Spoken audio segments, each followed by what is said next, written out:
Before dawn broke over Redwood Valley, a Navy SEAL blocked the clinic doorway with his arm and said 4 words that silenced the room.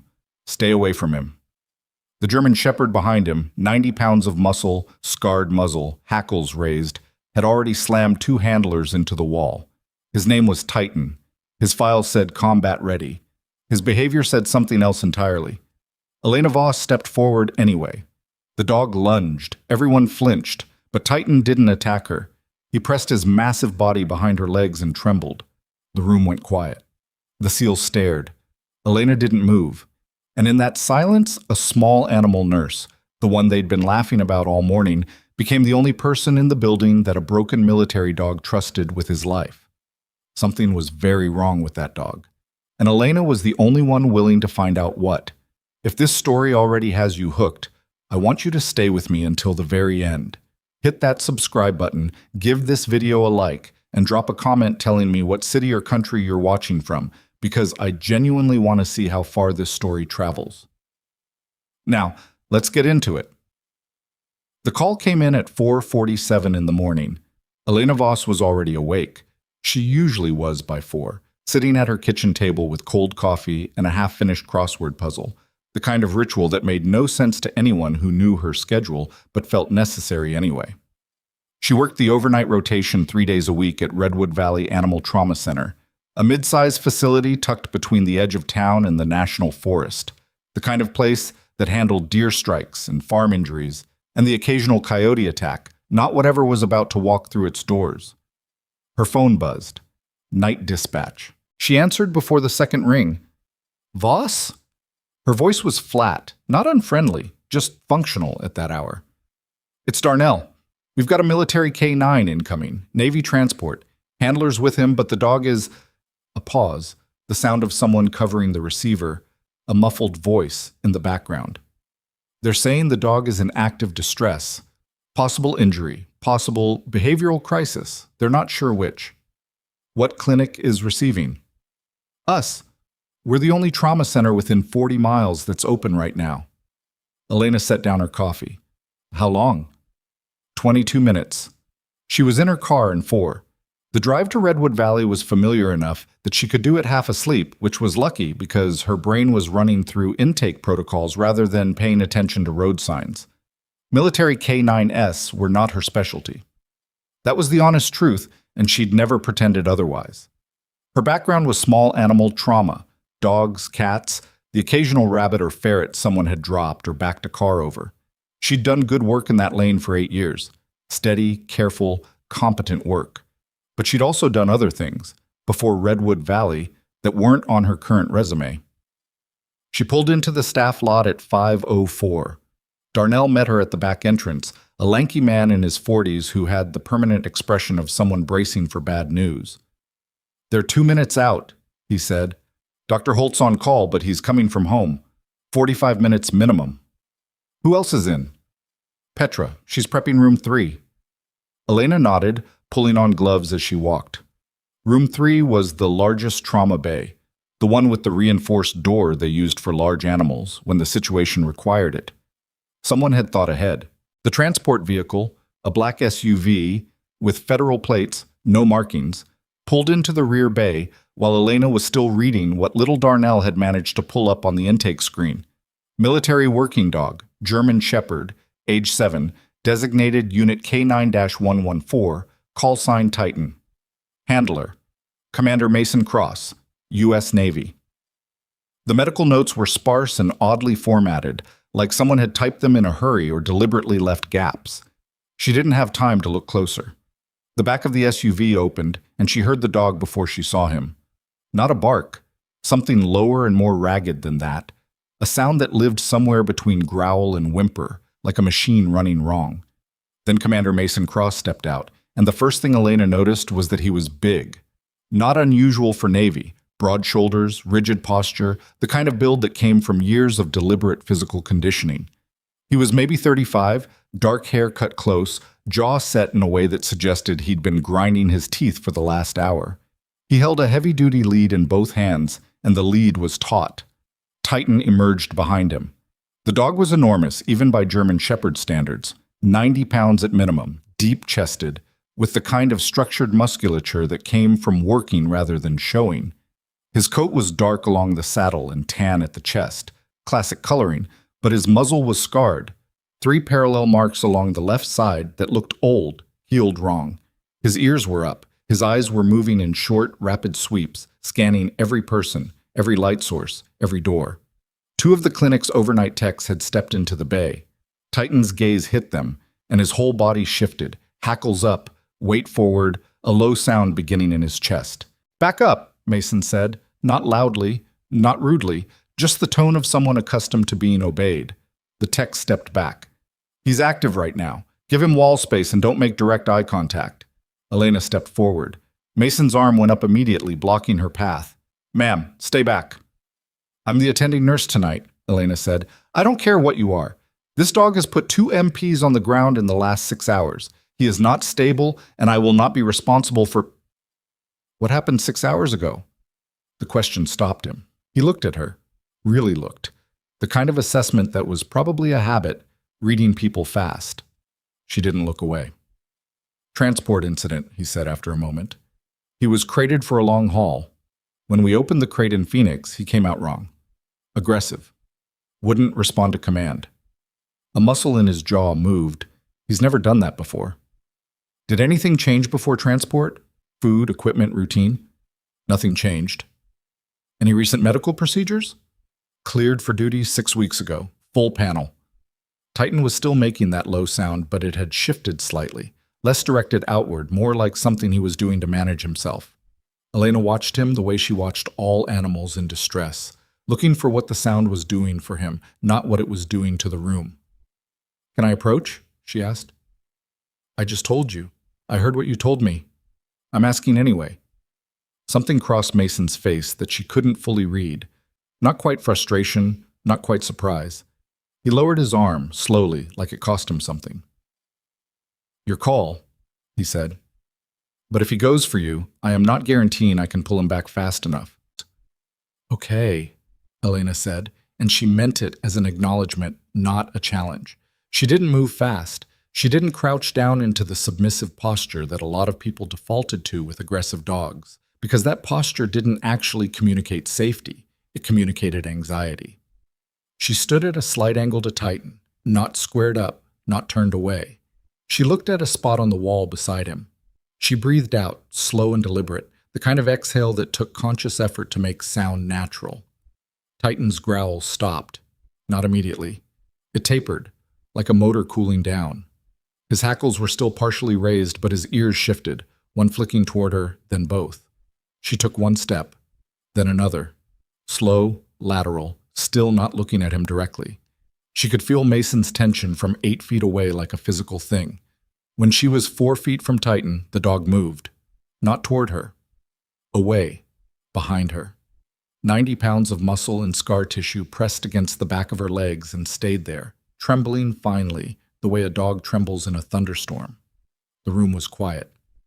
"What the one of the techs started. Mason said nothing. His face had gone very still. Elena didn't move for a moment. She let Titan settle against her, just stood there, one hand lowering slowly toward his head, not forcing contact, just making herself available. His nose found her palm. He exhaled hard, a heavy gust of breath that carried something that wasn't aggression. It was exhaustion. "He's not dangerous," she said quietly. "He's terrified." Mason made a sound that wasn't quite a laugh. "With respect, you don't know this dog." "I know what fear looks like," she said, "and I know it's not the same thing as aggression, even when the behavior overlaps." She let her hand rest lightly on Titan's head. He didn't flinch away. Something scared him, something specific, and it happened before Phoenix. The transport itself? No. She was gentle about it. He didn't shut down in Phoenix because of the transport. He shut down because of something that was already wrong before you put him in that crate. The transport just removed his ability to cope with it. Mason was quiet for a long moment. He was looking at Titan, at the dog pressing himself against a stranger's legs, like he'd been waiting for a place to land. "You're a small animal nurse," he said. It wasn't quite an insult. It was the tone of someone reaching for ground. "That's right." You've got no training in military working dogs. She didn't answer that directly. She moved her hand slowly along Titan's neck, feeling the muscle structure, the tension points, the way he breathed. Near the collar, a heavy tactical piece with multiple attachment points, Titan's body stiffened. Just slightly. Just for a moment. She filed that away. Let's get him into room 3, she said. He needs warmth and quiet before anything else. Can you walk him in without the command structure? Just walk beside him, no directives. Mason stared at her. That's not how K9 handling works. I know. I'm asking you to try something different. He looked like he wanted to argue. Instead, he looked at Titan, at the dog's body language, still pressed to Elena's legs but no longer trembling quite as hard. And something shifted in his expression. Not agreement exactly. More like someone deciding to wait and see before they committed to being right. Fine, he said. Walking Titan into room 3 took 7 minutes and 0 incidents. Petra Kimura was setting up monitoring equipment when they came in, and she had the good sense not to make sudden movements or talk directly at the dog.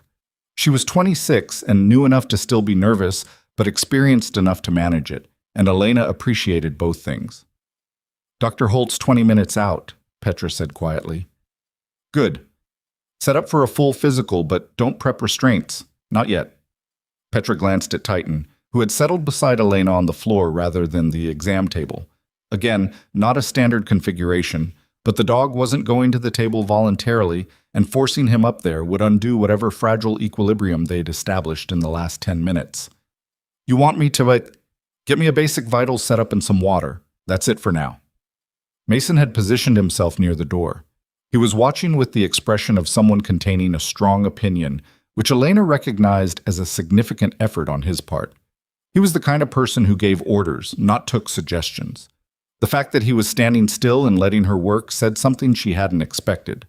Titan drank half the water bowl in a continuous pull, then sat back and pressed his side against Elena's knee. His gums look okay, she said, checking color. Slightly tacky. He's dehydrated, but not critical. She moved her hands methodically, shoulders, ribs, abdomen, hind legs. Titan tensed at certain points, and she noted each one without reacting. When her hands reached the area around his collar again, the tension spiked. She looked at the collar more closely. It was standard military issue on the surface. Heavy-duty webbing, quick-release buckle, the kind of construction that was meant to handle operational stress. But there was an add-on component she didn't immediately recognize. A small rectangular module clipped to the side, matte black, with a single indicator light that was currently dark. It didn't match the rest of the collar. The attachment hardware was slightly different, more recent, the kind of small detail that only stood out if you were looking for it. She looked at it for a long moment without touching it. Commander? Mason crossed the room in 3 steps. What is that? She asked, nodding toward the module. He looked at it. Training enhancement device. Behavioral correction technology. Vanguard makes them. They're approved for military working dog programs. All handlers have them. How long has he had this particular unit? About 8 weeks. 8 weeks. 2 weeks before his behavior started changing, if the timeline she was building was right. Has he ever had an adverse reaction to it? No. Has it ever malfunctioned? Not that I'm aware of. She sat back slightly, thinking. She didn't touch the device. Not yet. Can you activate it? Show me what it does? Mason looked uncomfortable. The correction protocols are calibrated specifically for combat. Just show me the lowest setting, nothing corrective, just the signal. He hesitated. Then he pulled a device from his belt, small, black, one-handed, like a modified remote, and pressed a single button. Titan exploded. Not toward Mason, not toward Elena. Backward, into the corner, slamming his haunches against the wall with a force that shook the cabinet beside him. And then he was on his feet and spinning, and the sound he made was nothing like the controlled growl from earlier. It was raw and broken and terrible. The sound of something in real pain. Turn it off! Elena was already moving, and Mason was already pressing the button, and Titan was still spinning. It's off, Mason said. His voice had changed. It's off. I released. But Titan was still reacting, still moving in tight, desperate circles, and Elena positioned herself between him and the open space of the room, not to contain him, just to give him a boundary that wasn't a wall, and she kept her voice low and steady. Hey, I'm here. Nothing's happening. It took 40 seconds for Titan to stop spinning. He ended up pressed to Elena's side again, shaking hard now, and she could feel his heart going at a rate that wasn't sustainable. She looked at Mason. He was still holding the device. His face had gone pale under the tan.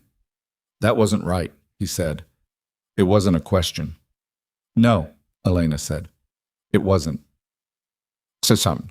Dr. Warren Holt arrived at 5:51 a.m., which was earlier than projected and for which Elena was quietly grateful.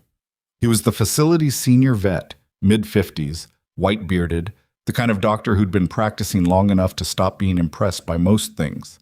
He looked at Titan, at the room, at Elena still sitting on the floor with a military dog pressed to her side, and he processed all of it in about 4 seconds. Situation? Elena summarized in under 2 minutes.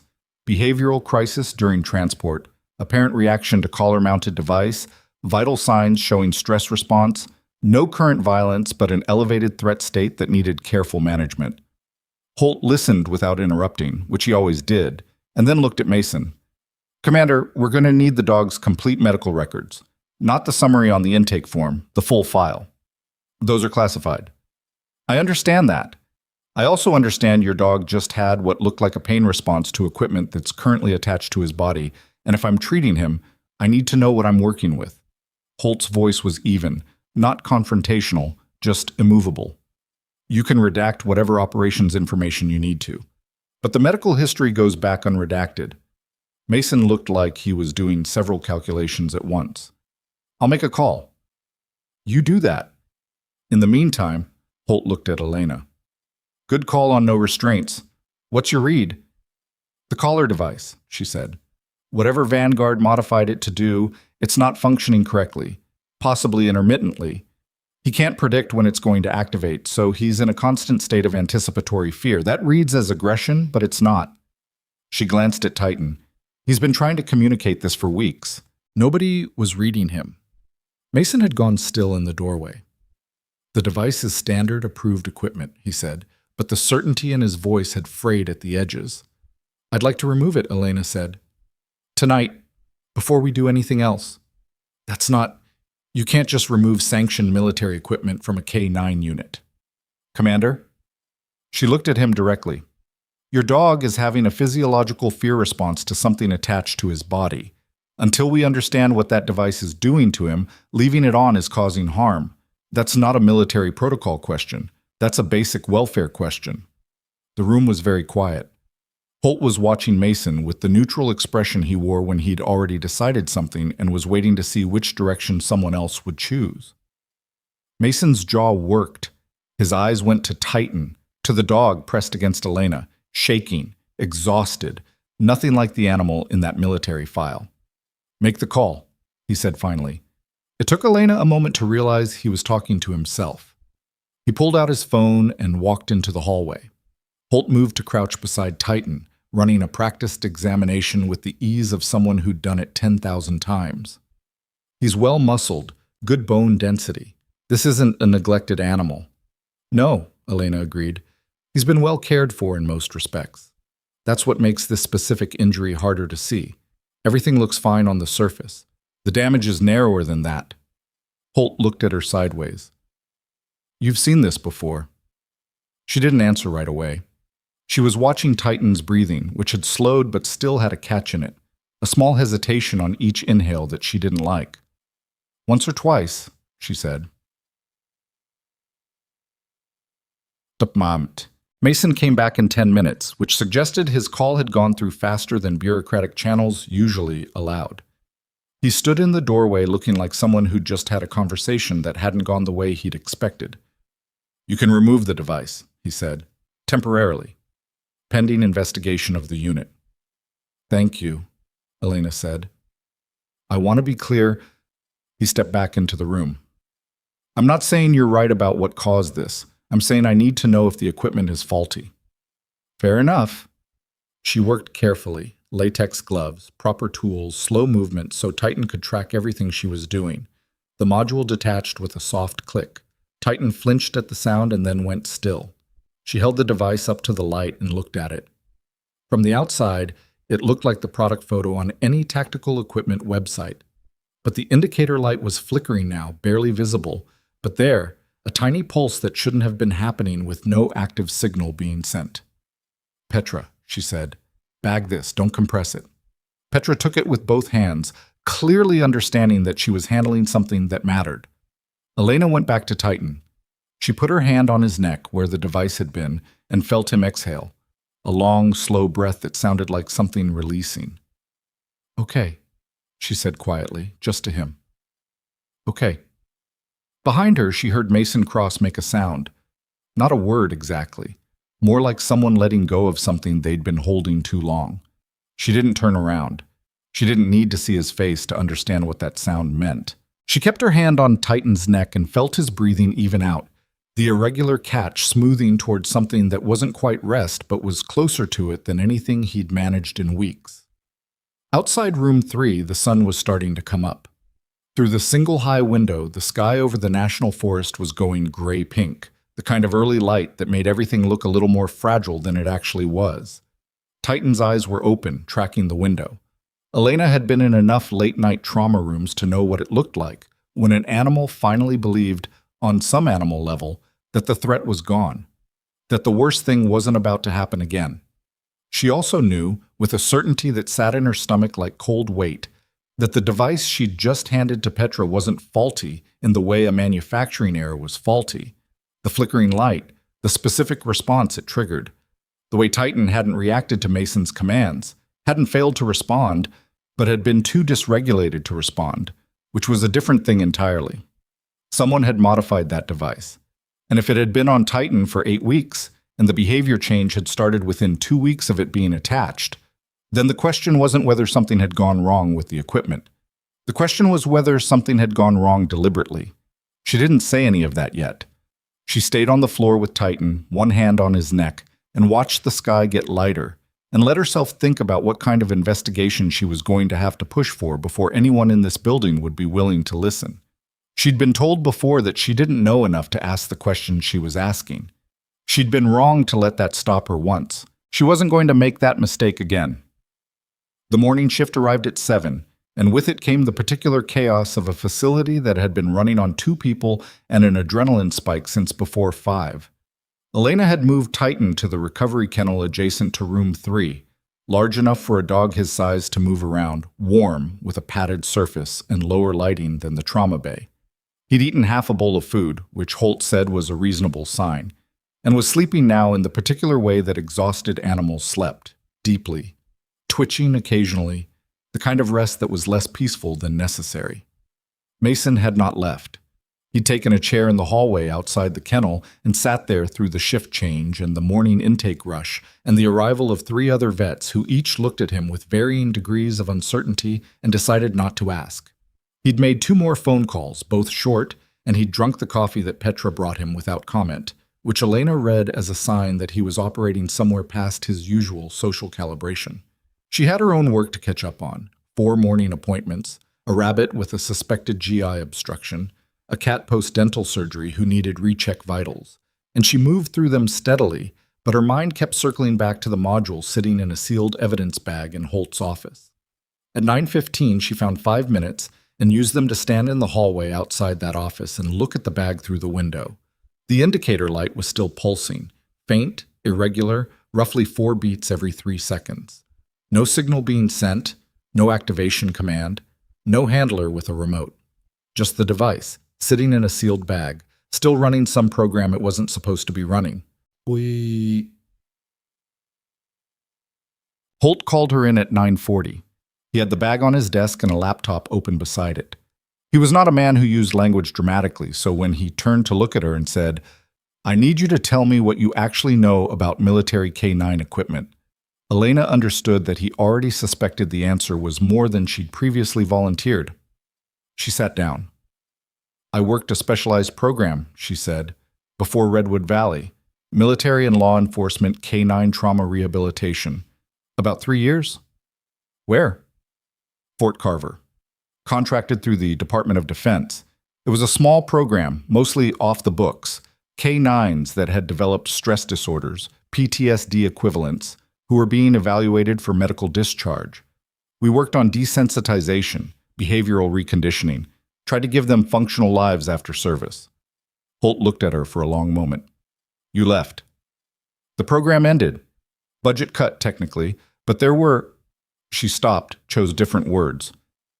There were disagreements about methodology. Some people in the program wanted faster results than the dogs could actually produce. There was pressure to clear animals for continued service that weren't ready. She looked at her hands. I wrote reports that weren't popular. Eventually, the contract wasn't renewed. And you came here. And I came here.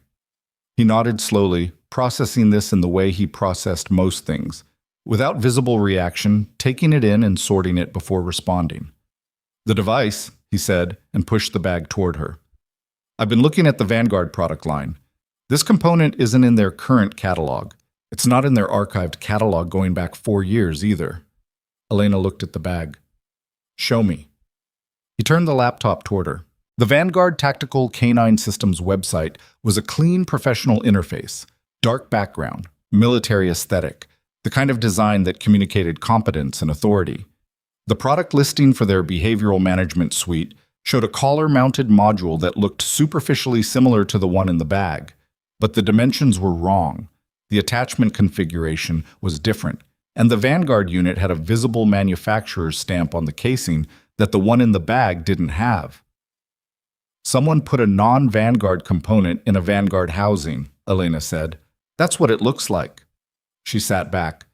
Does Mason know you've been looking at this? Not yet. I wanted to talk to you first. He folded his hands on the desk. If this is what it looks like, this is not a conversation for inside this building. This is potentially federal. I know. Which means the correct move is to document everything and contact the appropriate authorities, not to... I know, Warren. He looked at her steadily. You've done this before. The pushing when you shouldn't have to push part. It didn't work out especially well last time. No, he agreed. But here you are anyway. Waltz. She found Mason at 11, still in his hallway chair, though he'd moved it closer to the kennel window. He was watching Titan sleep with the expression of someone doing a calculation they kept getting wrong. Elena sat down in the chair Petra had left beside his. They were quiet for a moment, which felt unusual for a man she'd met only 6 hours ago, but somehow didn't feel forced. Can I ask you something about Titan? She said. Go ahead. How was he before the device? Not in reports. What was he actually like? Mason's jaw shifted. It was a few seconds before he answered. Steady. He had the highest scent accuracy rate in the unit. Worked in 3 operational theaters without a single misdirection. A pause. He'd sleep on my boots when he was off duty. Drove the other handlers crazy. He said it without a smile, but there was something in it. Was he ever fear-reactive before, to anything? No, that's what's... He stopped. That's what was strange about Phoenix. It wasn't Titan. It was like watching a different dog in his body. Because it was, Elena said, in a functional sense. When an animal is in chronic pain or chronic fear, the behavior you see isn't the animal's baseline. It's the emergency response that's become the permanent setting. She looked through the kennel window. Titan's legs were moving slightly, chasing something in a dream or running from it. The device was triggering a stress response. Not all the time, intermittently, based on the pulse pattern. That might actually be worse. Unpredictable pain or shock is more destabilizing than consistent pain. The animal can't adapt because it can't predict. Mason was quiet for long enough that she thought he was done with the conversation. Then he said, I trusted the equipment because Vanguard's program was DoD approved. I thought if there was a problem with Titan's behavior, it was Titan's problem to fix. That's what the framing pushed you toward. That's not an excuse. No, she agreed, but it's a reason. There's a difference. He looked at her sideways, first time he'd done that. Looked rather than assessed. You're not what I was expecting when they told me there was a nurse on overnight. What were you expecting? Someone who'd call animal control and document the bite risk and wait for a specialist. That's the correct procedure. Which you didn't follow. I followed the part that mattered, she said. The dog needed someone to look at what was actually happening. Everything else was secondary. He considered that. She could see him deciding something, some internal argument resolving. The device, he said. You and Holt found something. We think so. We're being careful about what we say until we know more. Tell me anyway. She did. Short, factual, no speculation past what the physical evidence supported. She watched his face as she talked, watched him move from skepticism through something darker, the specific expression of someone understanding that they've been lied to in a direction that had consequences. When she finished, he didn't speak for almost 10 seconds. If the device isn't what Vanguard told us it was, he said, and Titan isn't the only K9 in the program with one, then there are other dogs, Elena said quietly, with the same problem, or worse. The hallway felt very still. I need to make a call, Mason said. He stood up, and now he had a different quality of stillness. Not the contained tension from the night before, but something more directed. A man who'd stopped calculating and started deciding. Not the same chain of command I called earlier. Be careful about who you loop in, Elena said.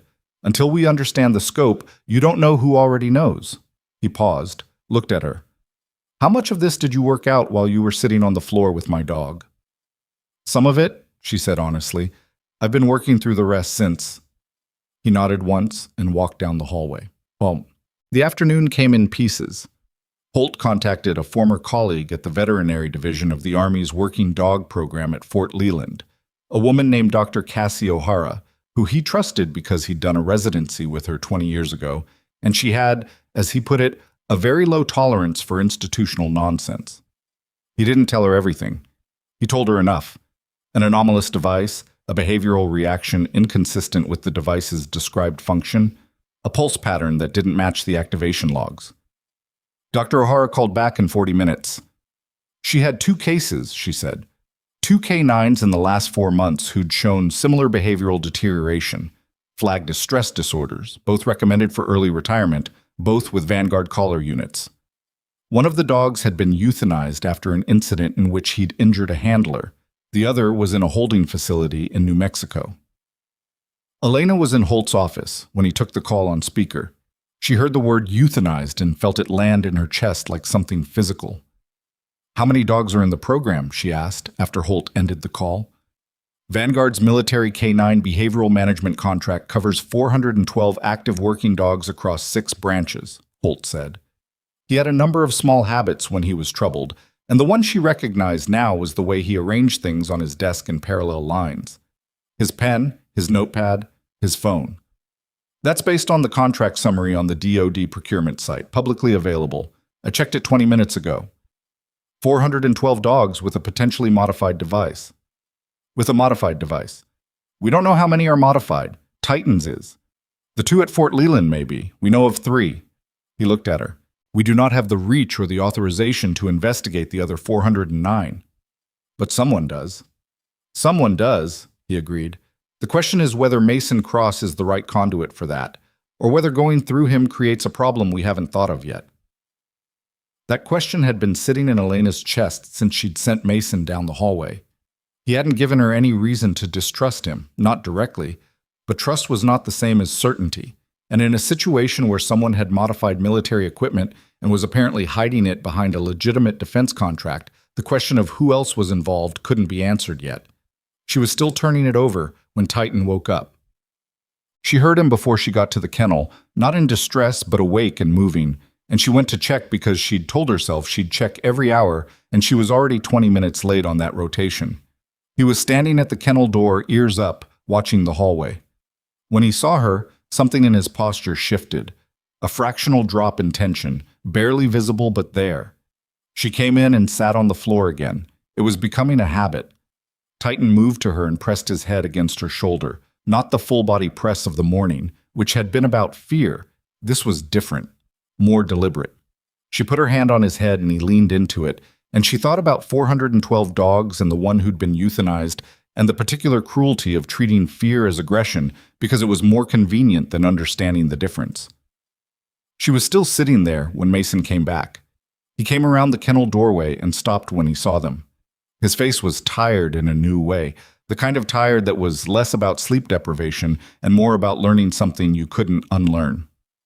"Who did you call?" Elena asked. "NCIS. Friend of mine, Special Agent Dara Reyes. She's not in Mason Cross's chain of command, and she doesn't like defense contractors." He moved into the kennel and crouched down. Titan looked at him, not with the fear hostility of the early morning, but not with warmth either. Just looked, assessing. It hurt something in Mason's face. He didn't hide it especially well. "He doesn't trust me right now," he said. "He doesn't know yet whether he should," Elena said. "That's different from not trusting you. Give him time." Mason extended his hand, slow, palm down, the correct posture for a dog who needed to reestablish contact at his own pace. Titan looked at the hand. He didn't move toward it. "Reyes is coming here," Mason said. "Tomorrow morning. She wants the device, Holt's observations, and any documentation we have on the behavioral pattern." He paused. "She also said," another pause, this one heavier, "she's been looking at Vanguard for something unrelated, financial irregularities. She wouldn't say more on an open call." Elena absorbed that. Financial irregularities in a military contract usually mean either billing fraud or product substitution. Or both. Or both, she agreed. They were quiet for a moment. Titan was still watching Mason's hand, then slowly, so slowly it was almost not a movement, he stretched his neck forward and touched his nose to Mason's fingers. Mason didn't move. His jaw was tight in the way that wasn't anger. "I missed it," he said. Quietly, not as a confession to Elena, more like something he was saying out loud to make himself reckon with it. "He was telling me something was wrong for weeks. Every time I activated the device, he flinched, and I read it as resistance to correction, and I corrected him harder." He pulled his hand back slowly, not pushing the contact. "I thought I was fixing a behavior problem. I was reinforcing his fear of me." "You didn't know the device was wrong," Elena said. "That's not the part I'm stuck on." He sat back. "The part I'm stuck on is that I didn't listen to him. I trusted the equipment over the dog." His eyes went to Titan, who had settled on his haunches, still watching Mason with that careful, measuring gaze. 7 years. He's been my partner for 7 years, and I chose a device over what he was showing me. Elena didn't offer him an absolution for that. He hadn't asked for one, and it wouldn't have been honest to give it anyway. What she said was, "He's still here, so are you." Mason looked at her. "That's it?" he said. There was something almost wry in it. "That's the reassurance?" "I'm not very good at reassurance," she said. "I'm better at problems." He let out a breath that was almost a laugh. Almost. At 4:30, Petra knocked on the kennel door with an expression that said something had shifted. "There's a man here," she said. "He asked for whoever treated Titan. He says he's from Vanguard." Elena and Mason looked at each other. "Name?" Mason asked. "Victor Vane," Petra said. "He has a badge. He said it's a routine equipment check." The name didn't land on Elena with any recognition. She'd never heard it before, but the timing was hard to misread. Mason's expression had gone very flat, the particular blankness of someone managing a strong response. "He's here for the device," Mason said, low. "He's here to find out what we know," Elena corrected, just as low. She looked at Petra. "Tell him Dr. Holt will be with him shortly. Put him in the front waiting room, not anywhere near the clinical area." Petra nodded and went. "You're not going to let him see the device," Mason said. "I'm not going to let him see anything we've collected," Elena said. "And we need to tell Holt right now, and we need to be careful about exactly what we say to this man, because if he's here, it means someone told him the device was removed, someone in a position to know that." The implication sat between them. Someone in Mason's chain of command. The call he'd made before he called Reyes, the first call, when he'd gotten permission to remove the device. Mason understood it at the same moment she said it. She could see the sequence of it moving through his expression, recognition, then something uglier. "The authorization call," he said. Someone on that call made another call, Elena said. Neither of them said the rest of it out loud. They didn't need to. Victor Vane was sitting 40 feet away in the waiting room with a Vanguard badge and a story about routine equipment checks, and he had gotten here in under 12 hours, which meant he had moved very fast, which meant he was very motivated, which meant the device in the evidence bag in Holt's office was worth coming for. Elena's phone buzzed. She looked at it. A text from Holt. Vane is claiming the caller unit is proprietary property and threatening a legal demand for return. He has paperwork. She looked at Mason. Can your NCIS contact be here before tomorrow? She asked. He was already reaching for his phone. I'm finding out right now. Titan stood up. He moved to the kennel door and sat there, facing the hallway, toward the front of the building, where Victor Vane was explaining himself to the front desk staff, toward whatever was coming next. His ears were up. His body was steady. He was not afraid. Mason got Reyes on the line in under 2 minutes, which meant she'd been waiting for his call. He stepped into the hallway outside the kennel and kept his voice low, and Elena stayed inside with Titan and did not pretend she wasn't listening. Vane's here, Mason said. Victor Vane, Vanguard's operations director. He showed up 4 hours after I reported the device removal. He has legal paperwork claiming proprietary ownership. A pause. Yes, that fast. Another pause. Longer. How soon can you move? Elena couldn't hear Reyes' side of it. She watched Titan, who was still sitting at the kennel door, still facing the hallway, ears tracking sounds she couldn't isolate. Mason came back in. She's 6 hours out. She was already en route to a separate case in Sacramento. She's rerouting. 6 hours, Elena said. She said, don't give him anything. Don't acknowledge what the device is or isn't. Standard property dispute language. Everything is under medical review pending veterinary assessment. Nothing can be released without Dr. Holt's sign-off. He paused. She also said if Vane pushes legally, stall. The paperwork he has won't survive a federal counterhold. Does Holt know that? Holt's a smart man. Holt is a smart man who runs an animal clinic and is currently being confronted by a defense contractor with legal documents, Elena said. That's a different thing. Mason picked up his phone again. Holt handled it with the particular composure of someone who had, over a long career, been yelled at by panicked pet owners, sued twice by a horse breeder in Kern County, and once held a compress on his own hand after a bite that needed 11 stitches, all of which had collectively produced in him a very high threshold for intimidation. Victor Vane, as Elena saw him through the window of the reception area, was the kind of man who had probably spent his career succeeding at intimidation. Tall, mid-50s, the kind of physical confidence that came from being the largest, loudest person in most of the rooms he'd occupied.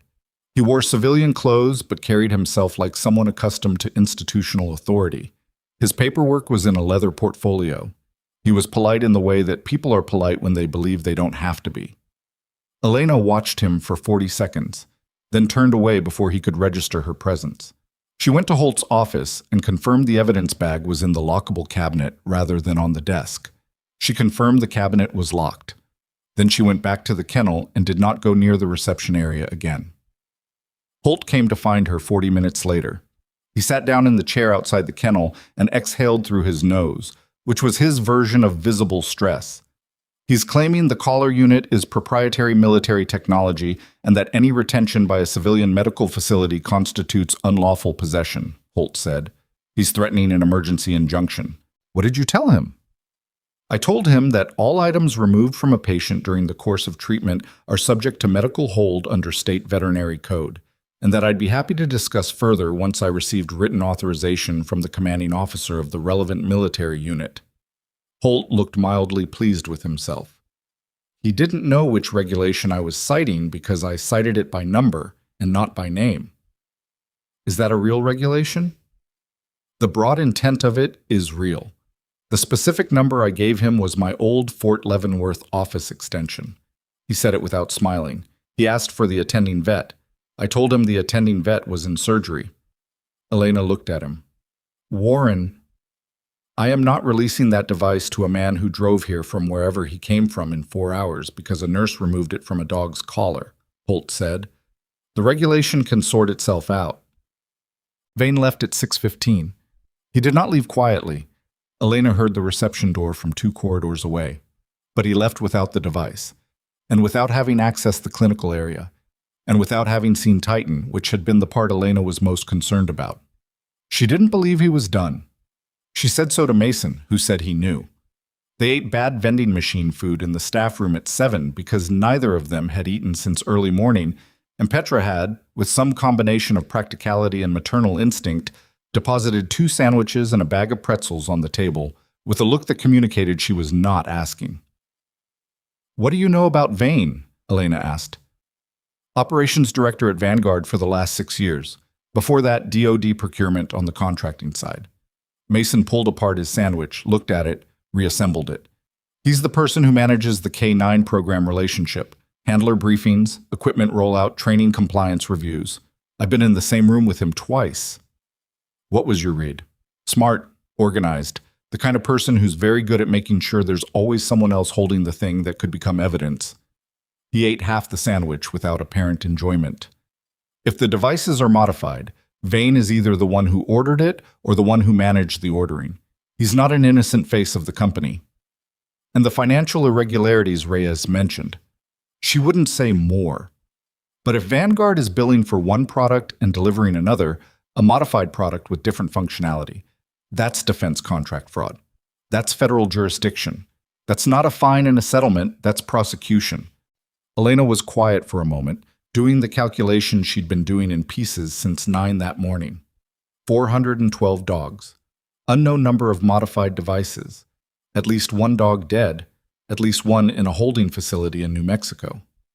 The program had been running for, based on what Mason knew, about 14 months.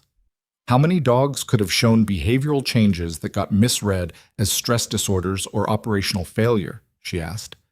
Mason put down his sandwich. In 14 months, across 6 branches, with no one looking for a pattern, he stopped. Reyes is going to need K-9 behavioral records across the whole program. Not just the flagged cases, all of them. That's going to take time we may not have if Vane gets that injunction moving tonight. He looked at her. "What do you need from me?" It was the right question, asked without any of the morning's friction in it, and she noted that shift without commenting on it. "I need to examine Titan's collar area again," she said. "Not the device, the physical site. If there's been chronic irritation from abnormal activation, it'll show in the tissue. That gives us a medical record of ongoing harm that precedes any legal dispute about the device itself. Do it. And I need you to think back through the last 8 weeks and tell me every behavioral incident you logged or didn't log, everything you noticed and dismissed, everything Titan did that seemed off. I need the pattern." "That's going to be uncomfortable," he said. "I know. Do it anyway." The examination took 40 minutes because she went slowly and Titan needed her to go slowly. The area beneath and around the former collar site showed what she'd suspected but hadn't been certain of. Localized alopecia in 2 patches, slight thickening of the skin consistent with repeated inflammatory response, and 3 small points of hypersensitivity that made Titan flinch when she pressed them gently. Not severe. Not the kind of injury that would have appeared on a routine visual check. The kind of injury that accumulated quietly over weeks of repeated microtrauma. She photographed everything and documented it in Titan's file with timestamps and clinical language. The same careful precision she'd learned at Fort Carver when she'd understood that documentation was the difference between a concern and a case. Mason sat in the corner of the kennel and talked while she worked. He talked about the first week after the device was attached. Titan had been restless at night, which Mason had attributed to a new housing arrangement, then a training session where Titan had balked at an obstacle he'd run 100 times, and Mason had activated the device for the first correction. He described Titan's response in the flat language of someone trying to be accurate, despite the fact that what he was describing was hard to say out loud. The flinch, the compliance that followed, how he'd read it as the device working correctly. Then a patrol where Titan had broken formation ran a hard left away from a position toward a perimeter wall, and Mason had brought him back with 2 corrections and logged it as an aberrant response to environmental stressor. Then another training failure. Then Phoenix. Elena wrote it all down. When he finished, the kennel was quiet. Titan had settled between them on the padded floor, not touching either of them, but equidistant. He was trying to avoid the source of the pain, she said. Every aberrant behavior you logged. He was moving away from whatever was triggering the device, or away from the correction itself, or trying to communicate that something was wrong in the only language he had. She looked at her notes. You know what the cruel part is? He never stopped doing his job. He kept working. He kept trying. He just couldn't hold the fear and the compliance together anymore. Mason said nothing. His jaw was doing the thing it did when he was containing something. The last logged patrol before Phoenix, she said. The perimeter break. Which direction did he run? Left, away from my position. Where were you carrying the remote? A pause. Left hip. Titan had run away from Mason's left hip, away from the device, trying to put distance between himself and the source of unpredictable pain, and his handler had read it as disobedience and corrected him for it. She didn't say it out loud. Mason had already worked it out. She could see it in his face. Special Agent Dara Reyes arrived at 11:40 p.m., not in the morning as originally estimated, which meant she'd pushed harder than the 6-hour timeline suggested. She was compact, early 40s, with close-cropped hair, and the manner of someone who had learned to read rooms very fast because her work required it. She came with one other agent, a younger man named Torres, who carried a case of equipment and said almost nothing. She shook hands with Holt, nodded at Elena, and looked at Mason in the way that suggested they had a history that was professional and probably tense. Walk me through it from the beginning, she said. All of it. I don't want the summary version. It took 90 minutes. Elena talked through the clinical observations. Holt presented his documentation and the physical device. Mason gave the behavioral timeline. Reyes asked precise, quick questions and wrote nothing down. Torres wrote everything. She looked at the device for a long time without touching it. I need this transferred to federal evidence, she said. Tonight. Chain of custody paperwork, Holt signs as originating custodian. She looked at Elena. Your documentation on the tissue damage. I want a copy in the case file, and I want you available to testify to the methodology. I'll be available, Elena said. Vane was here today. Reyes said it like she already knew, confirming rather than asking. Left at 6:15, Holt said. He may be seeking an emergency injunction. Let him try. The moment this transfers to federal evidence, civilian court jurisdiction is moot. She set the device down. Here's what I need you to understand about where we are. Vanguard Tactical Canine Systems has been under a parallel financial investigation for 11 months. Billing irregularities in 3 DoD contracts, 2 of which have nothing to do with K9 programs. We've been building that case slowly because defense contractor fraud investigations require a significant evidence threshold before we can move, and premature action tips the target. She looked at Mason. Tonight, you handed me the piece I didn't have, product substitution. They're billing for one device and installing another, which means the fraud isn't administrative, it's operational. That's a different charge matrix entirely. How many modified devices are in the field? Elena asked. We don't know yet. To find out, we need access to K9 records across all 6 branches. And to get that authorization in 48 hours or less, I need something that will move a general. She looked at Titan, who was visible through the kennel window. 1 dog and 1 aberrant transport incident isn't enough. 3 dogs with documented behavioral deterioration pattern is borderline. But if we can identify more cases overnight, I have a contact at Fort Leland, Holt said. Dr. O'Hara. She has 2 cases. I need her on the phone in the next 2 hours. I'll make the call. The New Mexico case, Elena said. The dog in the holding facility. What's her status? Reyes looked at her. Something in the look acknowledged, without quite saying so, that she'd done her research on Elena between Sacramento and Redwood Valley. She's alive, in holding pending behavioral assessment. She was flagged as too unpredictable for continued service. She's not unpredictable, Elena said. She's in pain. I know that now. Whether I can get her transferred to appropriate care in the next 24 hours depends on what the next 24 hours produce. She closed her portfolio. I'm going to need workspace, somewhere I can set up and make calls. Holt stood. Conference room, follow me. Yes. The next 4 hours were the kind of grinding, incremental work that looked nothing like what the word investigation suggested from the outside. Reyes and Torres set up in the conference room with laptops and encrypted phones and a series of documents that Elena was not invited to look at directly. Holt called O'Hara, and that call produced 2 sets of records, and a third possible case O'Hara had heard about secondhand from a colleague at Eglin Air Force Base. Torres ran database queries that Elena didn't have the clearance to watch him run. Mason spent 40 minutes on a call she couldn't hear and came back looking like someone who'd just burned a bridge he'd spent years building, but didn't regret it. Elena sat with Titan. She was not the kind of person who processed things by talking about them, and so she didn't process. She just sat and watched Titan sleep, and kept her mind doing the work of holding the scope of what they were trying to do without letting it feel impossible. At 3 a.m, Torres came to the kennel doorway. "Reyes needs Dr. Voss," he said.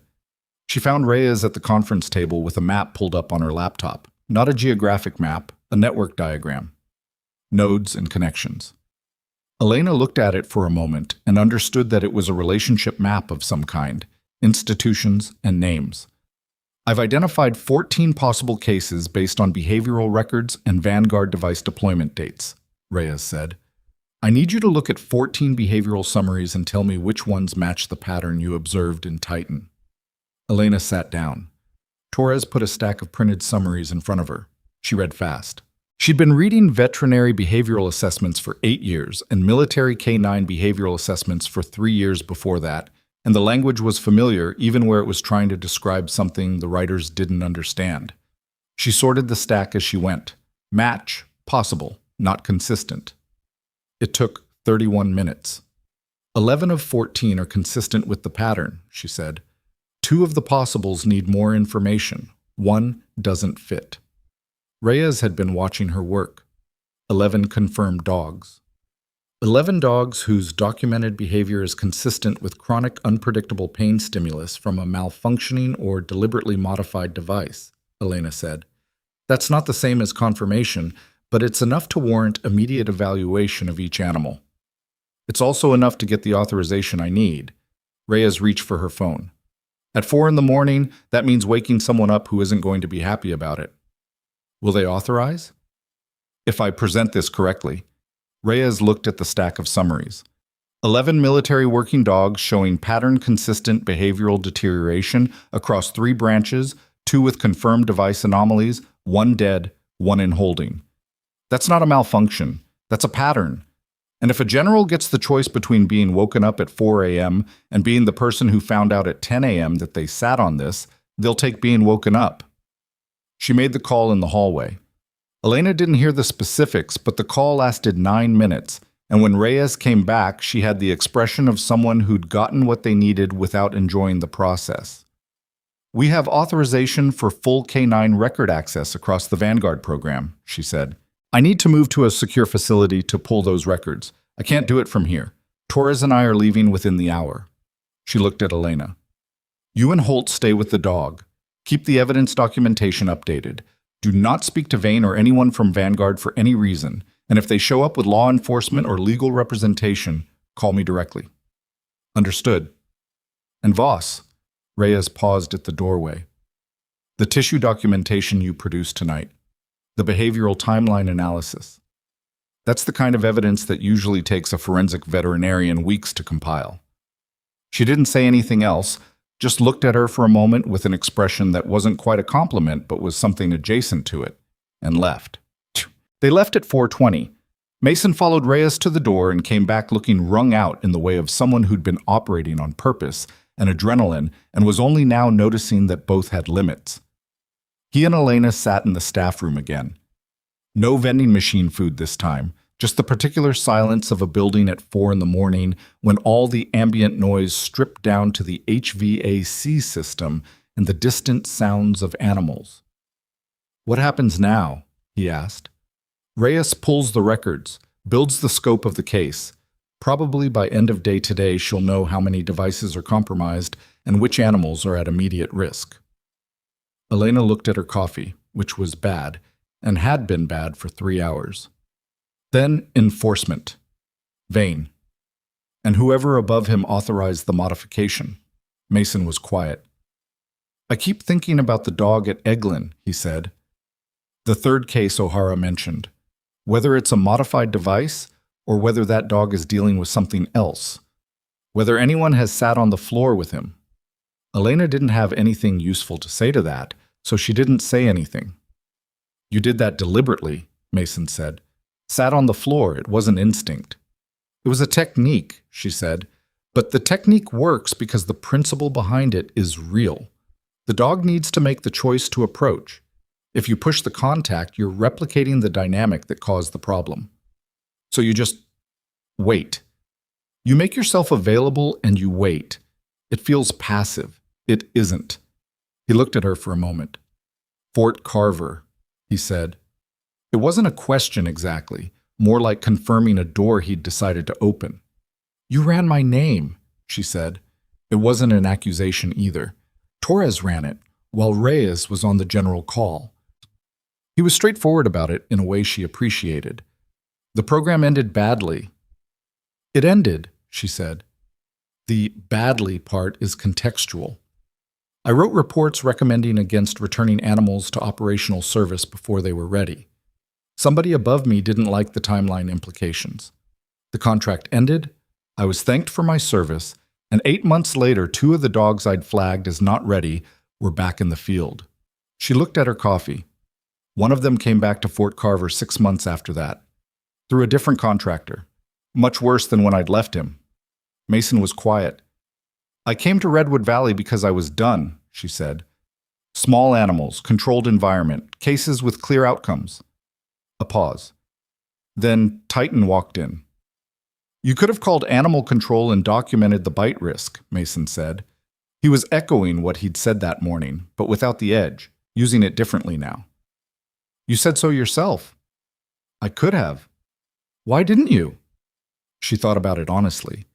Not the clinical answer, which was about behavioral assessment, but the actual answer.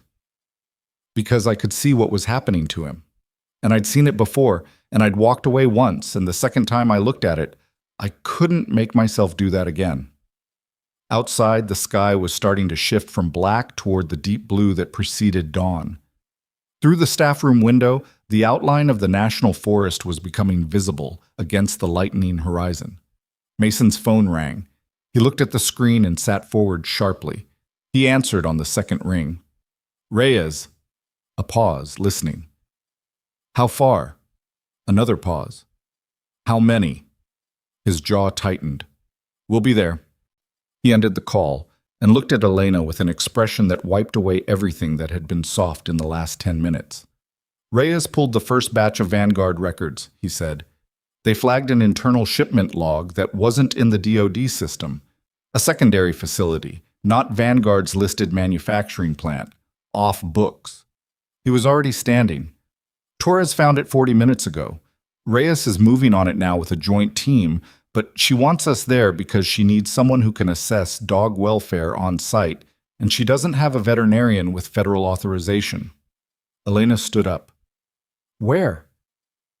40 minutes east, edge of the national forest. He paused. Elena, the shipment log shows 26 working dogs transferred to that facility in the last 14 months, all listed in Vanguard's records as deceased. 26 dogs, listed as dead, in a facility that didn't exist in any official record. She was already reaching for her jacket. The drive east took 38 minutes because Mason pushed it, and Elena spent most of it looking at the tree line moving past the window and thinking about 26 dogs. Not abstractly, concretely. 26 animals that someone had written death certificates for, had logged as deceased in official military records, had removed from the system in a way that should have made them disappear permanently. The paperwork existed.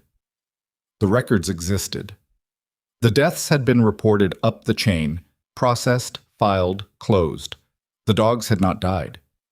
She'd seen institutional dishonesty before, at Fort Carver, in smaller forms, the kind that came from pressure and shortcuts rather than deliberate cruelty. This was different. This required active falsification across multiple record systems, coordination between whoever managed the K9 health records and whoever managed the operational logs, and a facility that had been running for over a year without appearing in any official Vanguard documentation. Someone had put significant effort into making 26 living animals not exist. Mason drove without talking, which she appreciated. His phone was on the dash and Reyes had sent 2 text updates. The joint team was assembling at a staging point 2 miles from the facility. They were waiting on Elena and Mason before moving, and there was a second NCIS vehicle with a mobile evidence unit following 4 minutes behind. The facility appeared on no commercial map. Torres had found it through cross-referencing utility connections, electrical draws from a grid node in a sector that had no listed commercial or residential accounts, and then confirmed it through satellite imaging that showed a low building partially screened by tree coverage, vehicle access via an unmarked access road that branched off a county route. "Former ranger station," Mason said, first words in 20 minutes. He'd been briefed on the drive by a call she'd only heard one side of. Decommissioned in 2019. Vanguard acquired the land through a shell company 11 months ago. They listed the intended use as equipment storage. "How many people are inside?" "Unknown. Thermal imaging shows heat signatures, but they couldn't get a clean count. Minimum 3, possibly 5. Elena absorbed that. "And the dogs? Can they tell?" Thermal can't reliably distinguish dogs from humans at this resolution.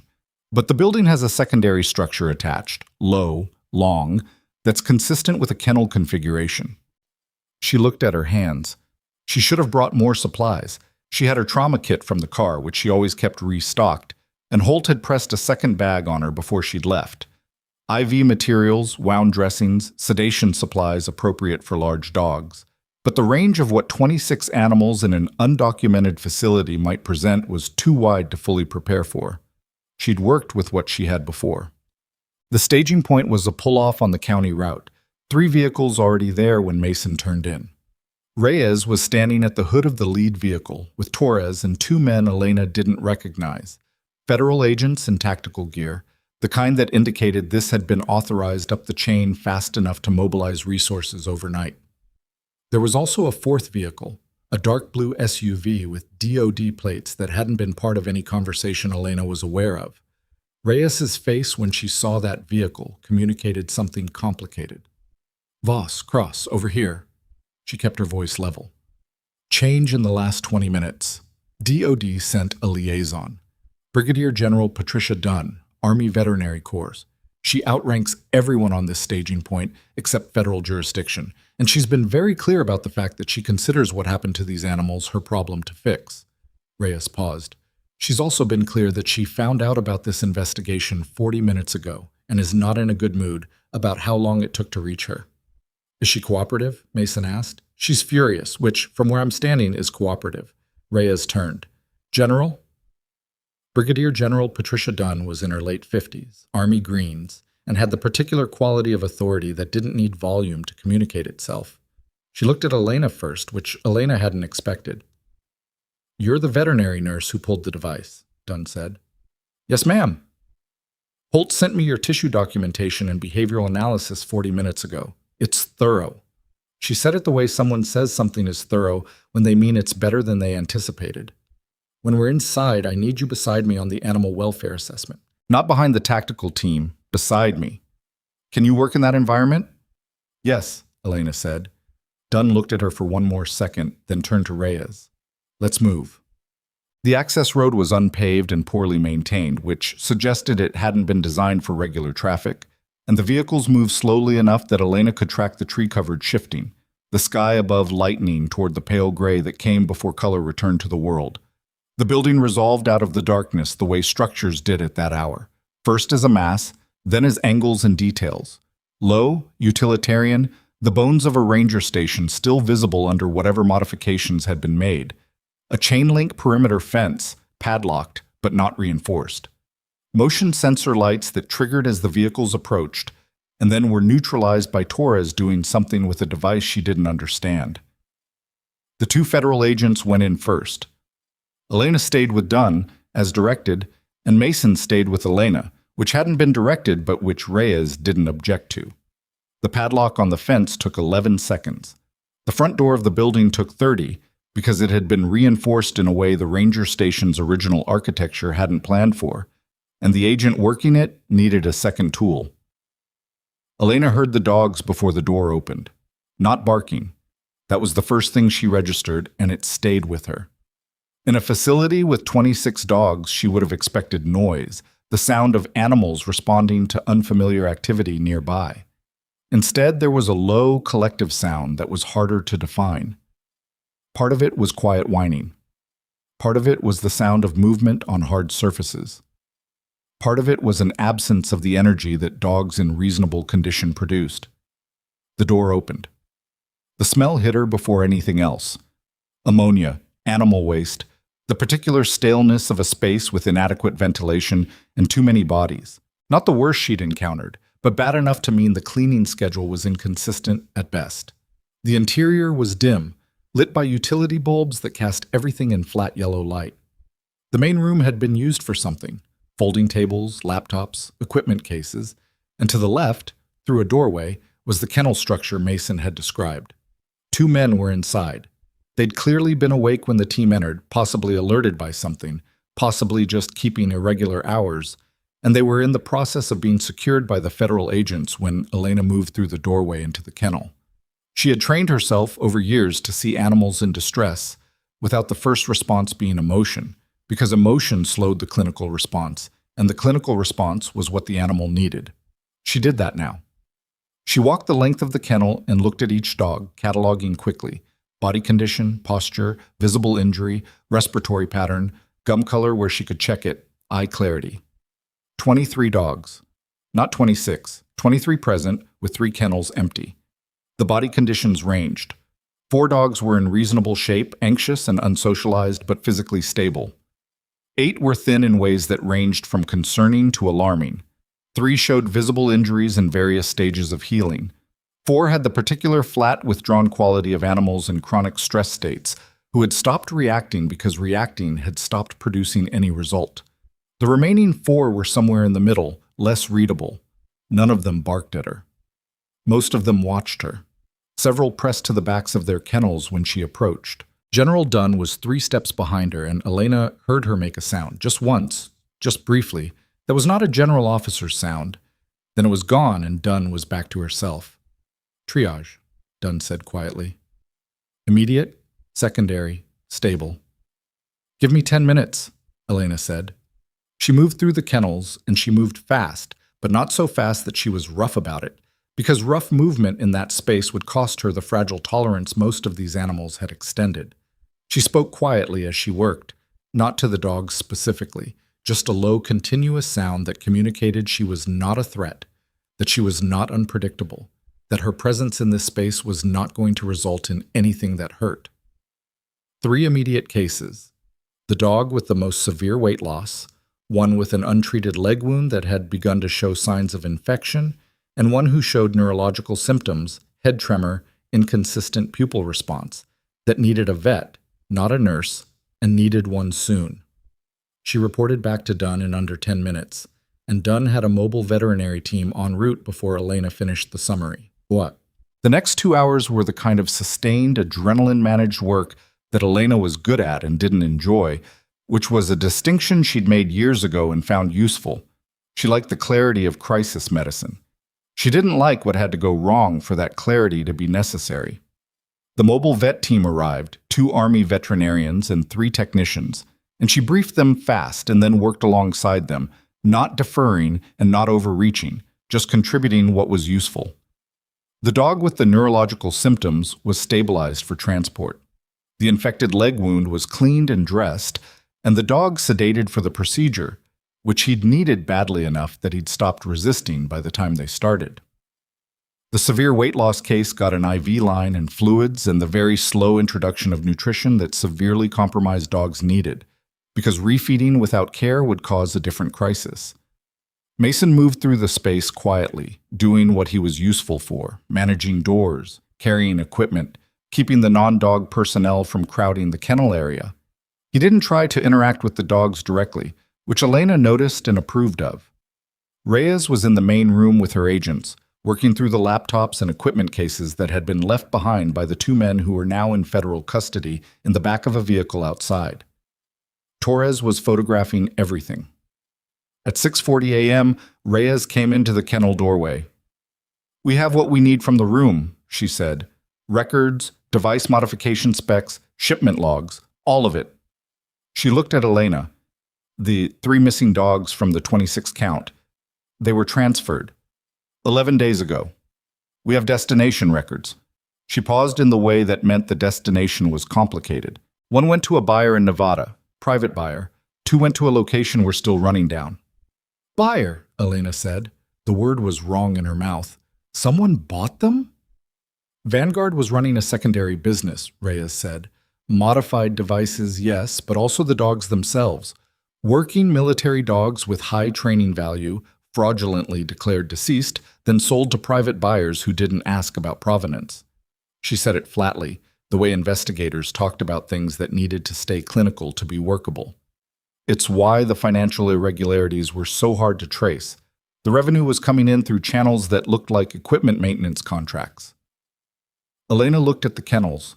23 dogs, 3 sold, 1 dead, the dog from Fort Leland.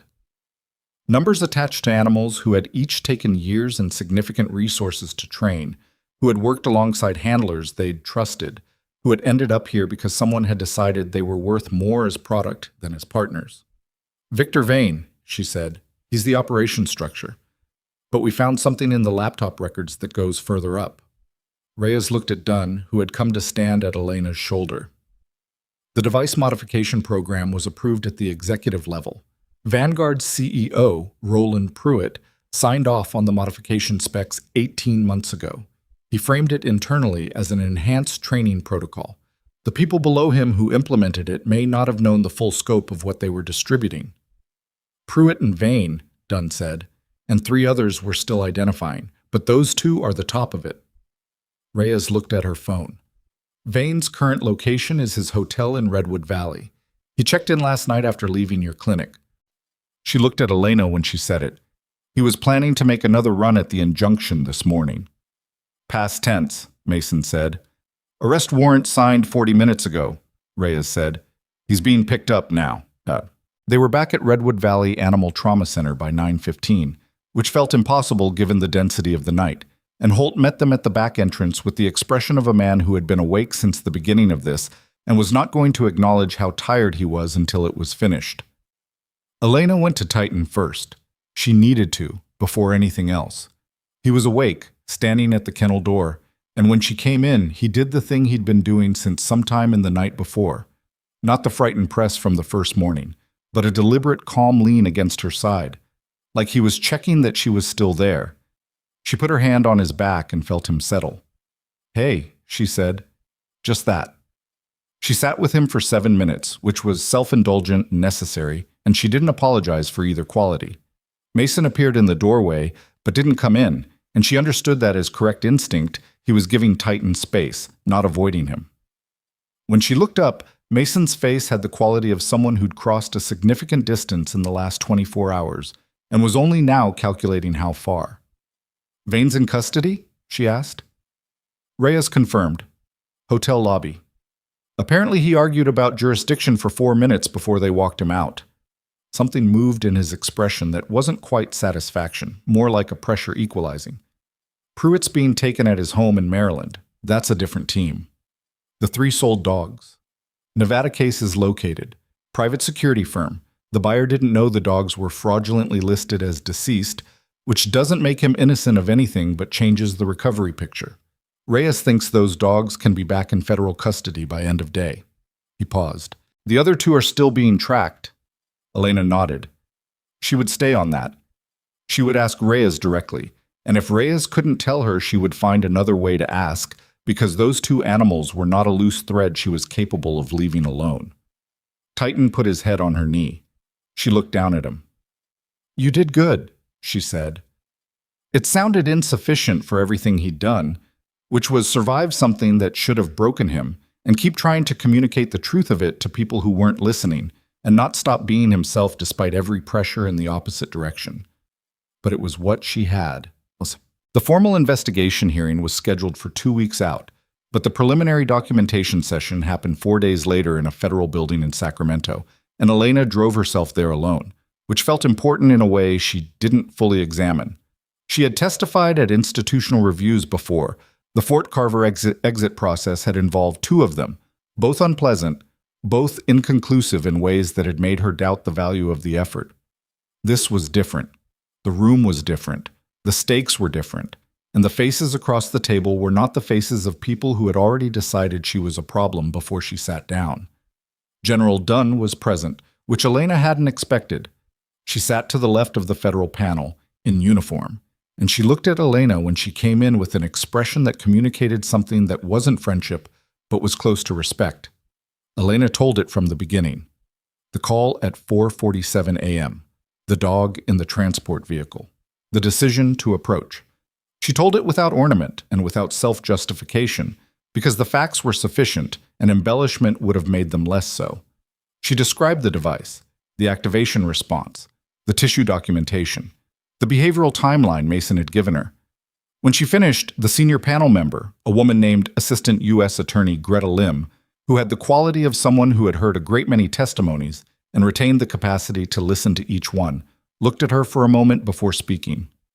Ms. Voss, you identified a compromised behavioral device, initiated an evidence preservation chain, supported a federal investigation, and conducted welfare triage on 23 animals at an off-books facility in the span of approximately 20 hours. Other people did most of the significant work, Elena said. That's a generous framing, Lim said. The investigation record suggests it's not an accurate one. Elena didn't argue with it further. She'd learned eventually that deflecting competence wasn't modesty. It was a different kind of dishonesty. Eads. Victor Vane's attorney issued 3 different motions in the first week after the arrest, each one claiming a different jurisdictional or evidentiary problem with the case. All 3 were denied. The speed of the denials suggested Lim's office had anticipated them, which it had. Reyes had said as much in a brief call to Elena during the second week, one of several short check-ins that suggested the agent had decided Elena was worth keeping informed. Roland Pruitt had retained a larger legal team and was pursuing a cooperation agreement, which his attorney was describing publicly as evidence of his client's commitment to transparency. Reyes, when Elena relayed this description, made a sound that communicated what she thought of it without using any words the transcript would preserve. The device modification program, as the investigation expanded, turned out to have begun not 18 months ago, but 26 months ago.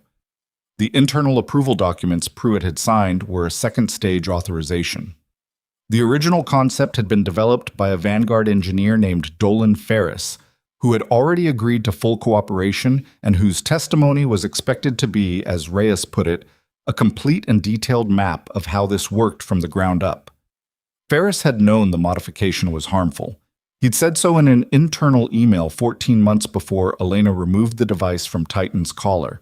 The email had been read by Vane, flagged by Pruitt's assistant, and buried in a file that had been marked as a regulatory compliance review, a category that wouldn't have been pulled in a standard audit. Elena read that detail in a summary Reyes sent her and sat with it for a while.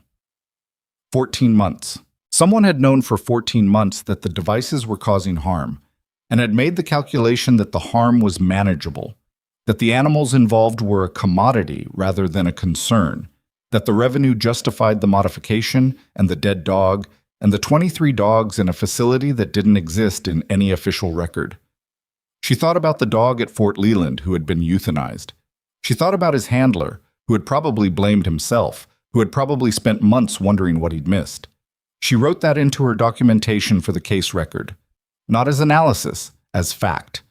The consequential harm of the cover-up extended to the human handlers whose working relationships had been destroyed by an equipment failure they'd been told was an animal behavior problem. The panel received it. Lim's office used it in the preliminary charges. Mason came back to Redwood Valley on the 14th day. He hadn't been absent. He'd been in Sacramento for the documentation sessions, and they'd exchanged information by phone when necessary. But he hadn't been back to the clinic since the night of the raid, and Elena understood that his absence from the physical space had something to do with what the physical space meant. He came in the back way, as he had the first time, and went directly to the kennel. Titan heard him before he reached the door. Elena was at the desk 20 feet away, doing paperwork that was overdue and tedious and necessary, and she watched without making it obvious that she was watching. The dog stood. His ears went up. He watched the doorway. Mason appeared in it. Titan didn't press himself back. He didn't make a sound. He stood and looked at Mason with the careful assessment that Elena had come to recognize as his version of thinking, processing, weighing, taking time that he'd learned he was allowed to take. Mason crouched down. He didn't reach forward. He put his hands on his knees and waited, which was not something that came naturally to him and which she could see the effort of. Titan walked to him. Not fast. Measured. He crossed the kennel and put his nose against Mason's jaw, the specific greeting of a dog who had worked with someone for 7 years and was determining who they currently were. Mason's eyes closed for a moment, just for a moment. "Okay," Mason said. His voice was rough in a way that had nothing to do with being tired. "Okay. I'm sorry, Titan." The dog sat down in front of him and leaned his head against Mason's chest. Elena looked back at her paperwork and gave them the room. An hour later, Mason came to find her. She'd moved to the staff room, and he sat across from her with the ease of someone who'd been in enough buildings long enough to stop being formal about chairs. "The hearing is in 4 days," he said. "I know. Reyes thinks Vane will try to make a deal before it, throw Pruitt under completely in exchange for reduced charges. He poured coffee that was not good and drank it without commenting on that. Pruitt's cooperation agreement is apparently less comprehensive than his attorney implied. He held back some of the executive communication records. Reyes will find them. She usually does, apparently." He looked at his cup. "There's something I want to say before the hearing." Elena waited. "At Fort Carver, when your contract ended." He wasn't looking at her, looking at the table, the way people did when they were being precise rather than evasive. "The reports you wrote, the dogs you flagged, I want you to know that I'm aware that's not just a professional history, that cost you something." She considered how to respond to that, honestly, which was the only way she responded to things she respected. "It did. But it's also why I recognized what was happening to Titan when I saw it. If I'd kept the job, I'd still be learning the wrong lessons." That's a hard way to look at it. It's an accurate one. He was quiet for a moment, then, "The K-9 behavioral program at Fort Carver, the one that ended. Dunn is rebuilding it. Bigger scope, proper funding, actual independence from contractor relationships." He looked at her now. "She asked me if I knew who should run it." Elena looked at him. She understood what he was telling her. She didn't say anything right away. She thought about Redwood Valley, and the rabbit with the GI obstruction she'd treated 2 days ago, and the cat whose post-surgical recovery had gone exactly as it should, and the particular piece of a workday that didn't end with federal agents in an off-books kennel facility. She also thought about 23 dogs whose kennels had no names on them because they didn't officially exist. "What did you tell her?" Elena asked. "I told her I had someone in mind, but that she'd want to make her own decision about it." He held her gaze. "Dunn doesn't do anything because someone suggested it. She'll call you directly." "I know you meant that as reassurance," Elena said. "It's slightly terrifying." "Yeah," he said. "Dunn has that effect." She looked at her coffee. She should finish the paperwork. She should call Holt and update him on the documentation timeline. She should check on the 2 dogs they were keeping for monitoring before she left for the day. She should think seriously about what General Dunn was going to say when she called. Her phone buzzed. Unknown number, Maryland area code. She looked at it for 1 second. Mason saw her face, and whatever he read there made him stand up. "I'll go check on Titan," he said, and he said it with the precise timing of a man who had learned, over the last 2 weeks, when to clear a room. She picked up the phone. "Voss," she said, "Ms. Voss." The voice was clipped, authoritative, the tone of someone who didn't make calls she wasn't prepared to follow through on. "This is General Dunn. I'll be direct with you because I don't have patience for anything else. I'm rebuilding a program, and I need someone who understands that these animals are not equipment. I've read your Fort Carver record, including the parts that weren't flattering to you, and I want to discuss whether you're the right person to lead it." Elena looked out the staff room window. Early afternoon light on the national forest, the tree line sharp and clear. "I'm listening," she said. Dunn started talking, and Elena listened, and 14 days after a dog she'd never met pressed himself against her legs and changed everything, the shape of what came next began to take form, not clean, not certain, but real, and hers to decide. She was still holding the phone when she heard, from the kennel down the hall, the sound of Titan moving to the door. Not in distress, just present. Listening, the same as her, to whatever was about to come next. And then, before she could register what she was hearing, the sound shifted. A second set of footsteps in the hallway, not Mason's, not Petra's, heavier, unfamiliar, coming fast, and Mason's voice sharp and sudden. "Who are you? Hey!" Something fell. Something heavy. The hallway went silent. Elena was already moving before she'd finished the thought, phone still in her hand, Dunn's voice still audible from it, and she came around the doorway and stopped.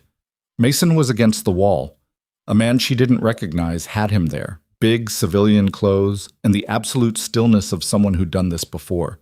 And he was looking at Elena with the expression of someone who had come for something specific and found exactly what he was looking for.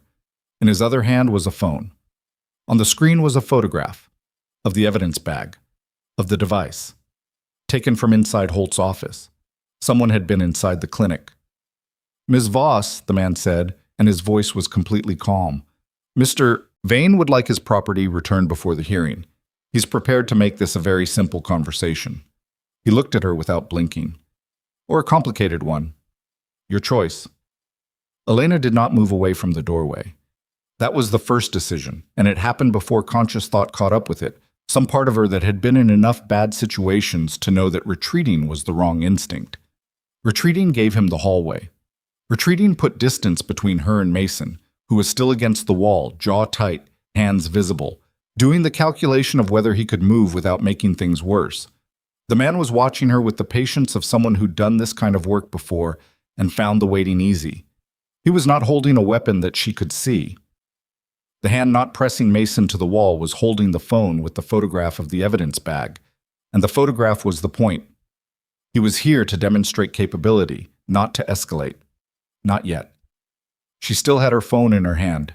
Dunn's voice had gone silent on the other end, which meant the general had heard what was happening and made a decision about it. Elena kept her voice level. "The device is in federal evidence custody. It transferred 4 days ago. Chain of custody documentation is filed with the U.S. Attorney's Office in Sacramento." She looked at him directly. "Whatever Mr. Vane told you he wanted returned, it's not here. It hasn't been here for 4 days. Something moved through the man's expression. Not doubt, not yet, but a recalculation. "The photograph," she said, "was taken before the transfer. Someone had access to this building before the transfer. That's a separate problem for Mr.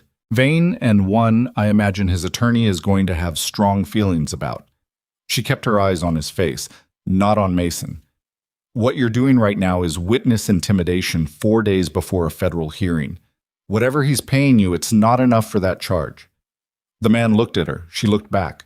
Mason moved, not fast, controlled, lateral, putting himself off the wall and to the side in a single motion that broke the contact without triggering a response. The man let him go, which told Elena something. He'd been leaning on Mason as leverage, not as a primary objective. The primary objective was standing in the doorway. From the kennel, Titan made a sound. Not a bark, not the low broken sound from the first night. Something sharper and more directed. The sound of a dog who has identified a threat and is communicating that identification to the people in his vicinity. The man's eyes went to the kennel door. "He's a military working dog," Mason said from his new position. His voice had recovered its command quality. "And I am his handler, and you have approximately 30 seconds before the options available to you become significantly worse." The man looked at the kennel door. He looked at Elena. He looked at the phone in his hand, at the photograph on it. Then he put the phone in his pocket and walked to the back entrance and left. Elena stayed in the doorway until she heard the exterior door, and then she turned to Mason, who was rolling his shoulder where the wall had caught it, and said, "Are you hurt?" "No." He looked at the exterior door. "He'll call Vane." "Yes." "Vane will know the device is already in federal custody."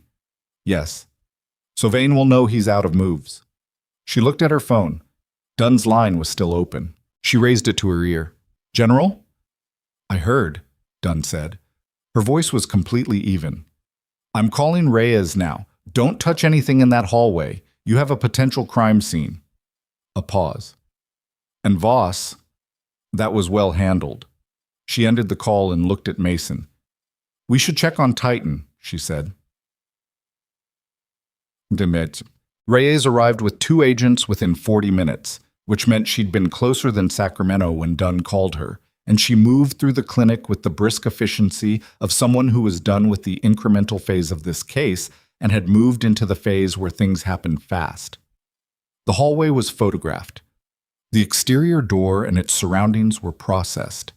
Elena gave a statement that took 11 minutes and covered everything she'd observed with the precision she'd developed over years of writing clinical documentation.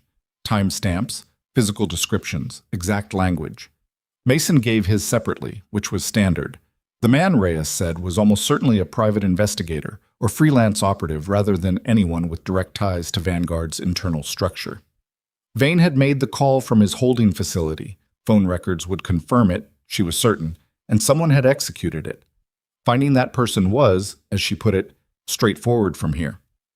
Vane made this call while in federal custody, Mason said. It was not quite a question. People in federal custody pending hearing make poor decisions with some regularity, Reyes said, usually because they believe the deal they're trying to make is still possible and they're trying to improve their position before the clock runs out. She looked at her notes. As of 40 minutes ago, Vane's attorney has been informed that any cooperation agreement discussions are now closed. What he gets is what the evidence produces. Elena absorbed the timeline of it. Vane in custody, still trying to work angles, sending someone to recover a device that hadn't been in the building for 4 days. The desperation in it was almost clarifying. A man who had managed a fraudulent program across 6 military branches in 2 years, who had moved 26 dogs through a system designed to make them disappear, reduced to making phone calls from a holding room in the hope that removing one piece of evidence would change the shape of what was coming. It wouldn't. The device was one piece. The laptops from the facility were another. Ferris's cooperation was another. The behavioral records of 11 dogs across 3 branches were another. The financial documentation was another.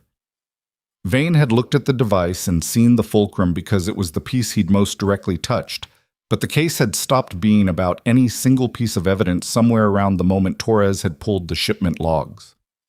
The hearing, Elena said. It's still in 4 days? 4 days, Reyes confirmed, and it's going to be a longer session than originally scheduled. She drove home that evening through the National Forest Road and made herself dinner that she mostly didn't eat, and sat at the kitchen table with the crossword puzzle she'd abandoned the morning all of this started. It felt like longer than 2 weeks, the particular temporal distortion of events that compressed time by filling it completely, and she finished the puzzle, which required looking up 2 answers and not feeling bad about it. She thought about what she was going to tell Dunn. The question of Fort Carver's rebuilt program had been sitting in the back of her mind since the phone call, not resolved, but not avoidable either. The easy version of the answer was no. She had built something here. The quiet and the smaller stakes, and the work that didn't ask her to fight institutional structures every time she wanted to do her job correctly. The honest version of the answer was more complicated. She thought about the 23 dogs in the facility. She thought about the 4 who had pressed to the backs of their kennels and watched her with the particular flatness of animals who'd stopped believing that someone entering their space was going to result in anything other than more of the same.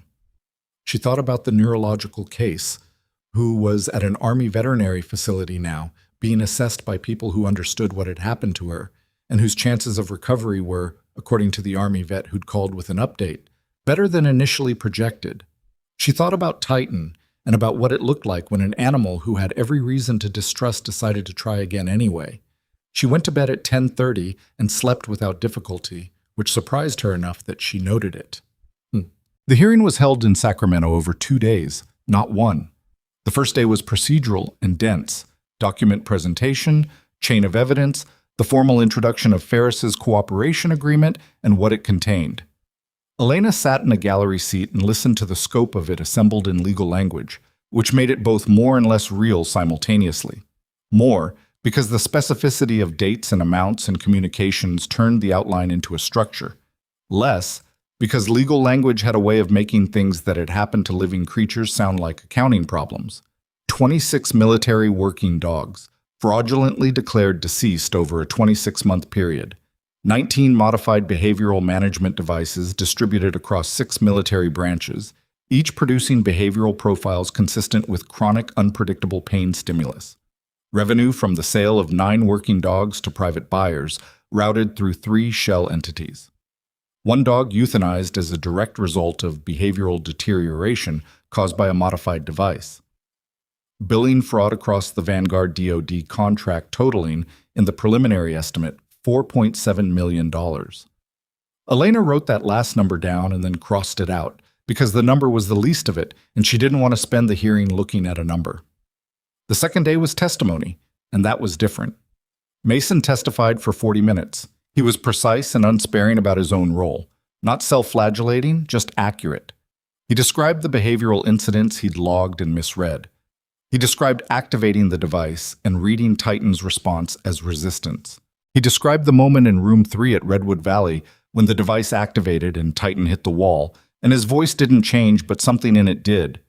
When the panel's attorney asked him whether he believed Commander Cross had acted with appropriate care toward K9114, he answered without hesitation, "No.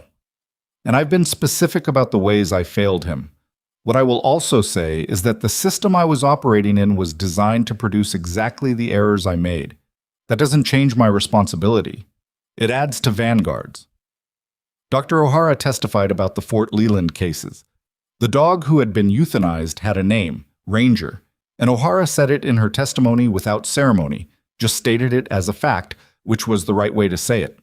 His handler had requested the euthanasia because he'd believed, based on Vanguard's documentation, that Ranger's behavior had become irreparably dangerous.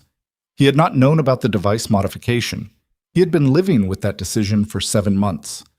O'Hara said his name too, in testimony, and the panel recorded it.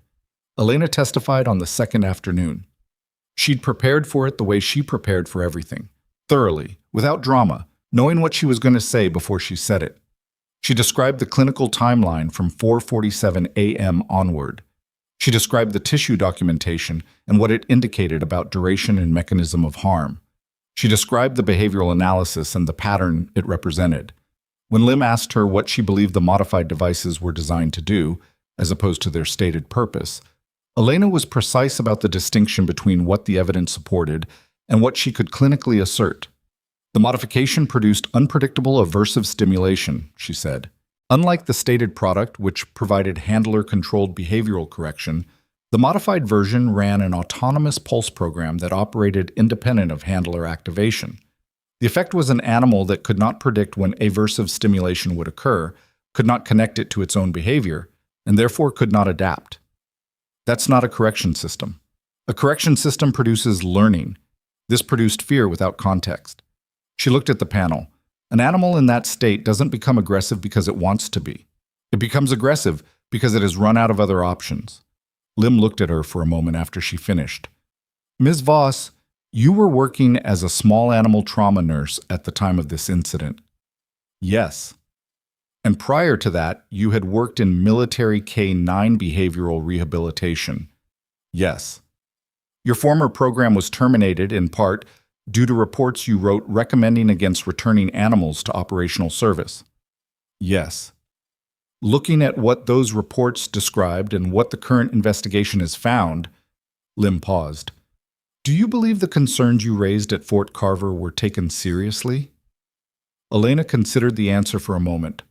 Honestly, without bitterness, because bitterness would make the answer less useful. "No," she said.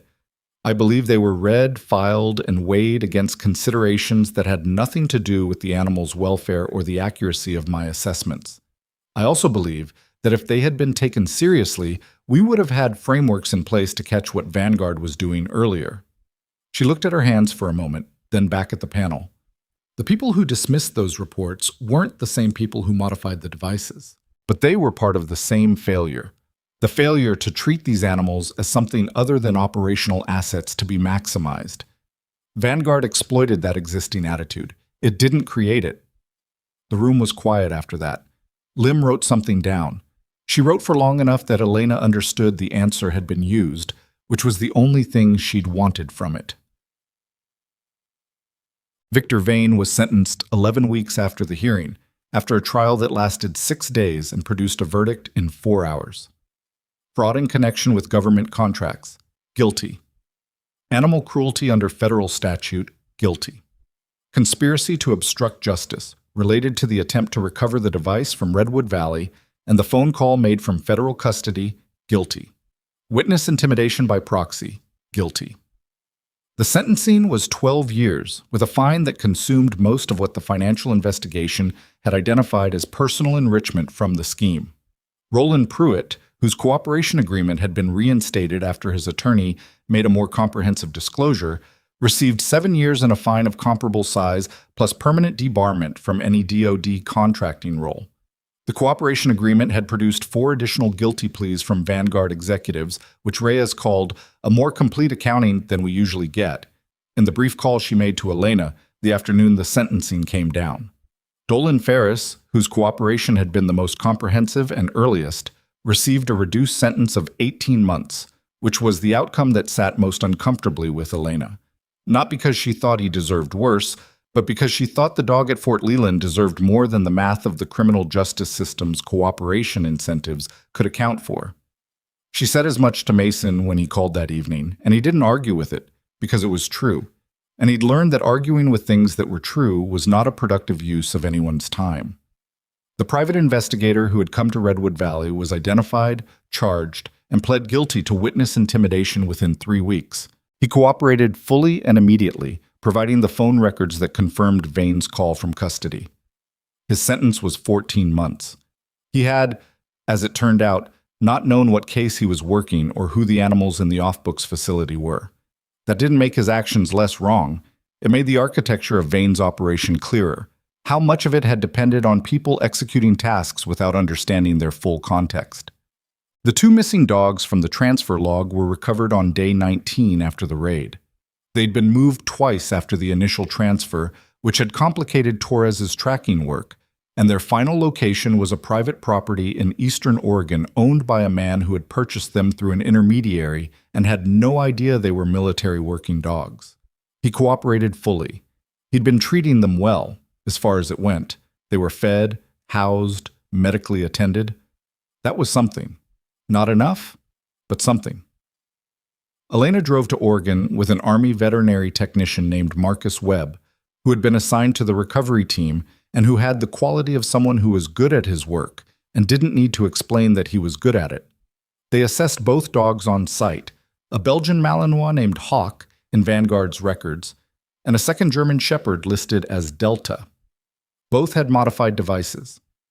Both showed behavioral profiles consistent with the pattern Elena had documented in Titan. They removed the devices in the kitchen of the Oregon property, with the owner watching from the doorway, and Elena documented the tissue presentation the same way she documented Titan's, with the same careful timestamps and clinical language. Hawk's response to device removal was immediate.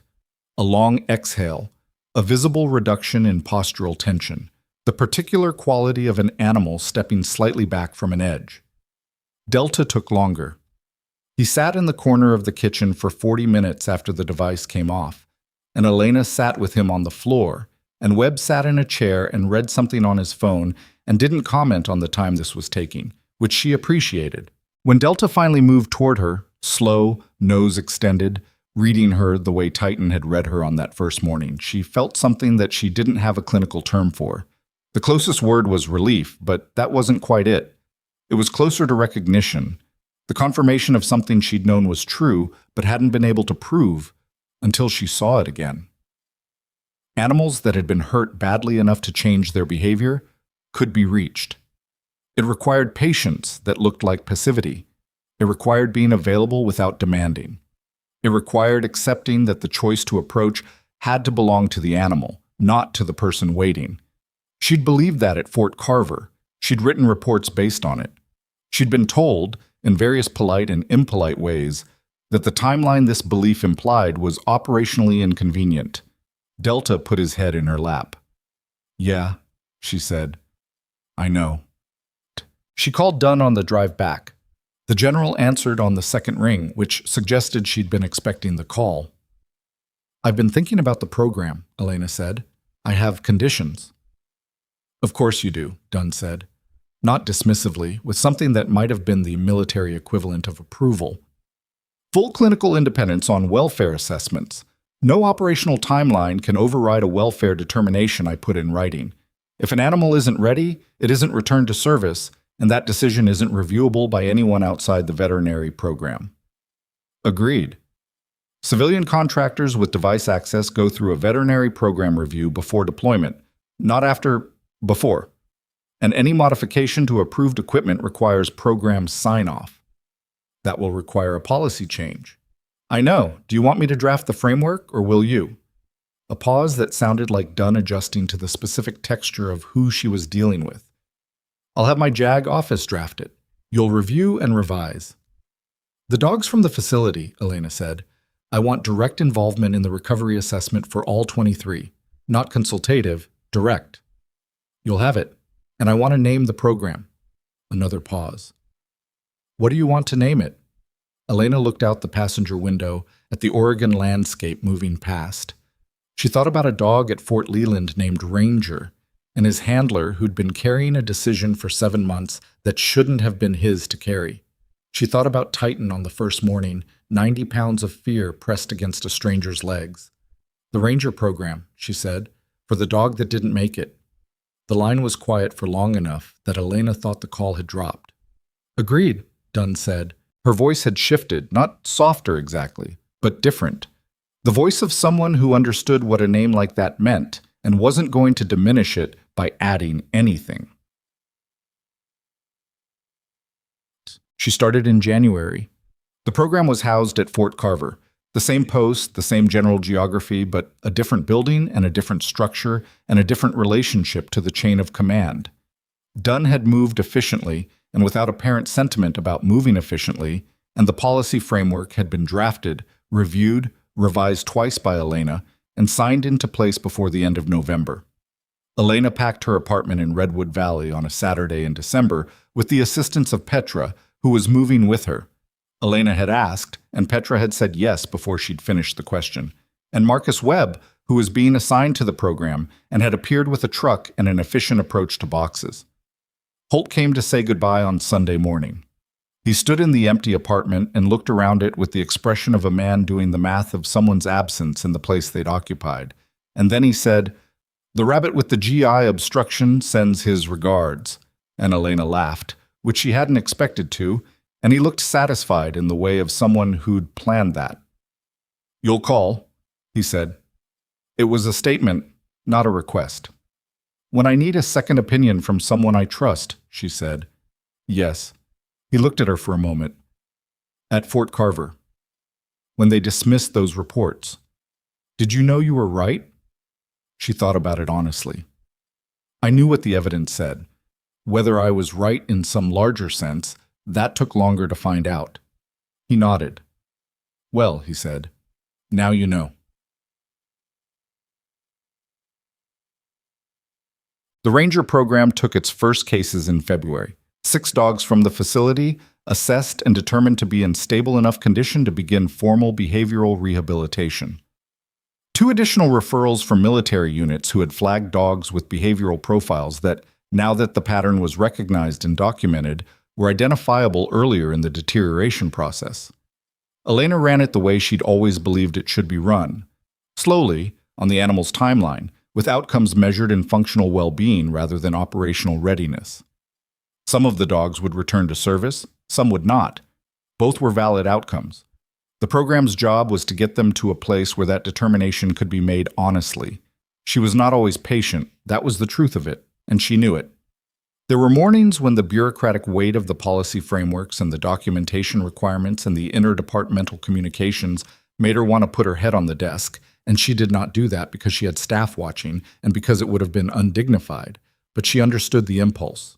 There were assessments that took longer than projected and setback timelines she'd committed to, and she revised the timelines and felt the discomfort of that and kept working.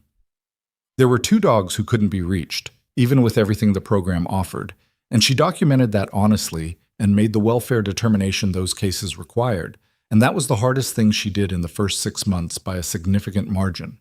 She didn't expect it to be clean. She'd never expected that. Mason came back to active duty in March, after a retraining period he'd requested and Dunn had approved. He was not Titan's commanding handler. He'd relinquished that designation as part of what he'd decided accountability required. But he was Titan's working partner, which was different in ways the military's administrative categories didn't fully capture, and which Mason had found his own language for.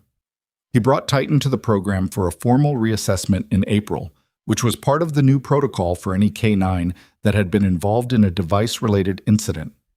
Elena ran the assessment herself. It took 2 sessions because Titan had things he needed to demonstrate and he did not rush them. His scent work, his obstacle response, his ability to move through a high-stimulus environment without the anticipatory flinching that had characterized the weeks of the modified device. The second session ended with Titan sitting in the assessment yard in the late afternoon light, ears up, watching a bird cross the sky. He looked, Elena thought, like exactly what he was, a dog who had been through something significant and had come out the other side of it still himself. She signed the clearance form and gave Mason the copy he needed for the operational file. "He's ready," she said. Mason looked at Titan for a moment. "How do you know?" "Because he's not performing. He's just present." She watched the dog track the bird until it moved out of sight. An animal that's still managing trauma is always slightly somewhere else.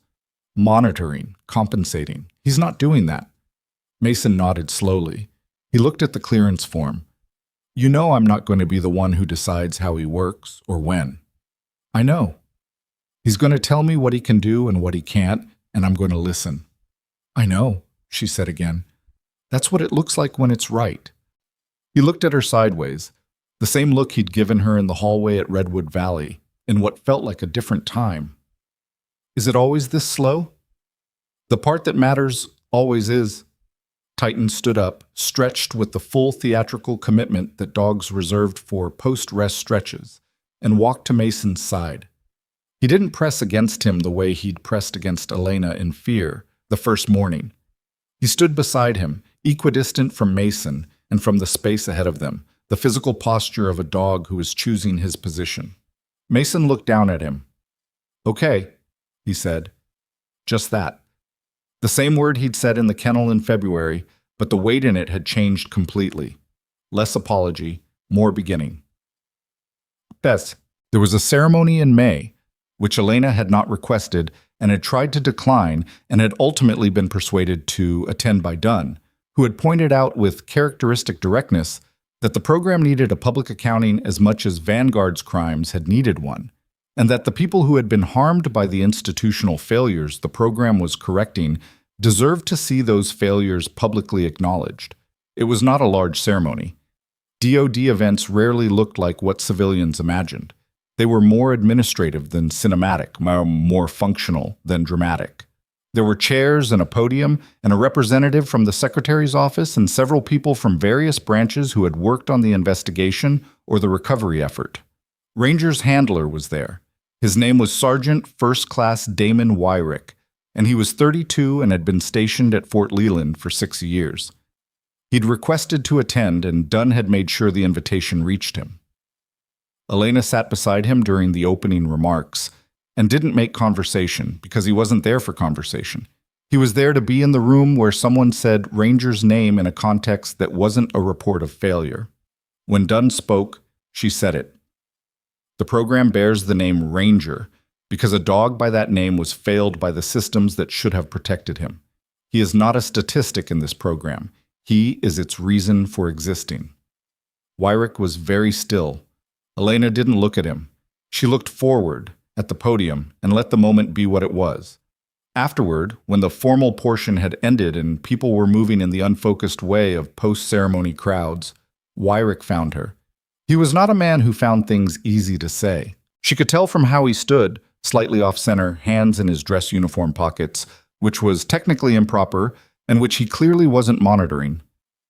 "The reports you wrote," he said. "At Fort Carver. Before." She waited. "Someone told me about them. After the hearing. He looked at a point past her shoulder. I kept thinking about what it would have meant if those reports had, if someone had. He stopped, started again. He was a good dog. He worked hard every day. He never. Another stop. I know, she said. You didn't know him. No, but I know what you're describing. She looked at him directly. The reports didn't save him. I've had to find a way to live with that. What I can tell you is that they're part of why this program exists, and this program is going to keep other handlers from being in the position you were in. She paused. It doesn't balance. I know that. But it's not nothing. Weirick looked at her for a long moment. His jaw was working the way jaws did when someone was holding something that needed to be held. No, he said finally. It's not nothing. He nodded once, a formal thing, a military thing, but genuine underneath it, and moved toward the door. Whooped. Titan came to the program twice more over the following year for quarterly reassessments that were part of the new protocol. He passed both with the kind of consistent performance that made documentation straightforward, and each time he came, he sat in the assessment yard at the end of the session and watched the sky with his ears up, and each time Elena found that she had nothing to add to that image that would improve it. In October, a journalist from a military affairs publication requested an interview about the Ranger program. Elena agreed, on the condition that the focus stay on the animals and the systemic failures rather than on any individual's role in uncovering them. The journalist, who was professional and prepared, agreed. Toward the end of the interview, he asked her what she thought the core lesson of the Vanguard case was. She'd been thinking about that since the beginning, in various forms, and she'd arrived at an answer that wasn't simple, but was honest. We built systems to use these animals, she said, and we got very good at that. Training them, deploying them, maximizing what they could do. And somewhere in that process, we started treating their limits as operational problems instead of communications. When a dog couldn't perform, the question became, how do we fix the performance instead of what is the dog trying to tell us? That's not a Vanguard problem. Vanguard exploited it, but they didn't create it. The journalist wrote that down. And the solution? Start with the assumption that the animal is right, she said. Not infallible, not incapable of being wrong, but presumptively credible. If a dog that has been reliable for 7 years suddenly shows behavioral deterioration, the first question should be, what is happening to him, not what is wrong with him. She looked out the office window at the assessment yard, empty now in the October light. It sounds simple. It isn't. Because accepting that presumption means accepting that sometimes the answer is inconvenient, sometimes the timeline gets longer, sometimes the operational need has to wait. She looked back at the journalist. But a system that punishes an animal for communicating pain isn't a system that works. It's a system that produces silence. And silence isn't the same thing as safety. He published it in November. The piece ran longer than either of them had anticipated, and it was read, according to the publication's tracking data, by more people than military affairs pieces usually reached. Elena saw the number and thought about the Fort Carver reports that had been filed and forgotten, and felt the strange distance between how information traveled then and how it traveled now. She printed one copy. She did not read it after she printed it. She put it in a file folder with the clinical documentation from Titan's first morning at Redwood Valley, the tissue photographs, the behavioral timeline in Mason's handwriting, the evidence chain form with Holt's signature, and she put the file folder in the cabinet beside her desk. Not as a monument, as a record. Records were how you proved that something had happened. Records were how you made sure the next person didn't have to start from nothing. Records were, in the end, what the Vanguard case had turned on, the ones that shouldn't have existed, and the ones that Elena had made sure did. Outside in the assessment yard, one of the program's current cases, a Belgian Malinois named Sarah, 8 weeks into rehabilitation, cautious and watchful, and recently beginning to offer the specific kind of voluntary contact that meant something was shifting, was sitting in the late afternoon light with her ears up, not afraid, not performing, just present, in the way that animals were present when the worst thing had stopped feeling inevitable. Elena watched her through the window for a moment, then she went back to her paperwork. There was more to do. There was always more to do, and that was not a complaint. It was the shape of work that mattered, and she had learned over the course of everything that had brought her here the difference between work you did to get through the day and work you did because the alternative was leaving something broken that you had the ability to fix. She had spent years being told she didn't know enough, wasn't senior enough, wasn't the right kind of professional for the problem she was identifying.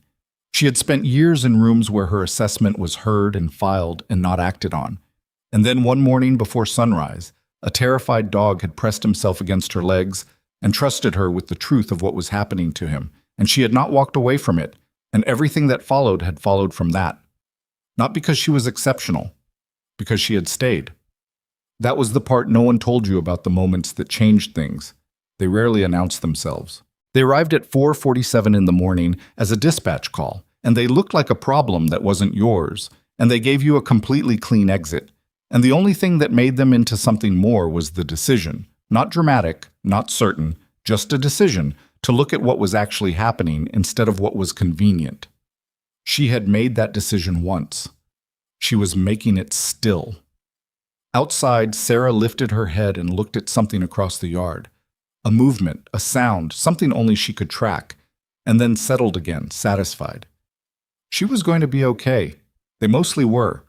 The ones who were given time and space and the basic respect of being believed. That was the whole of it, really. The rest was paperwork.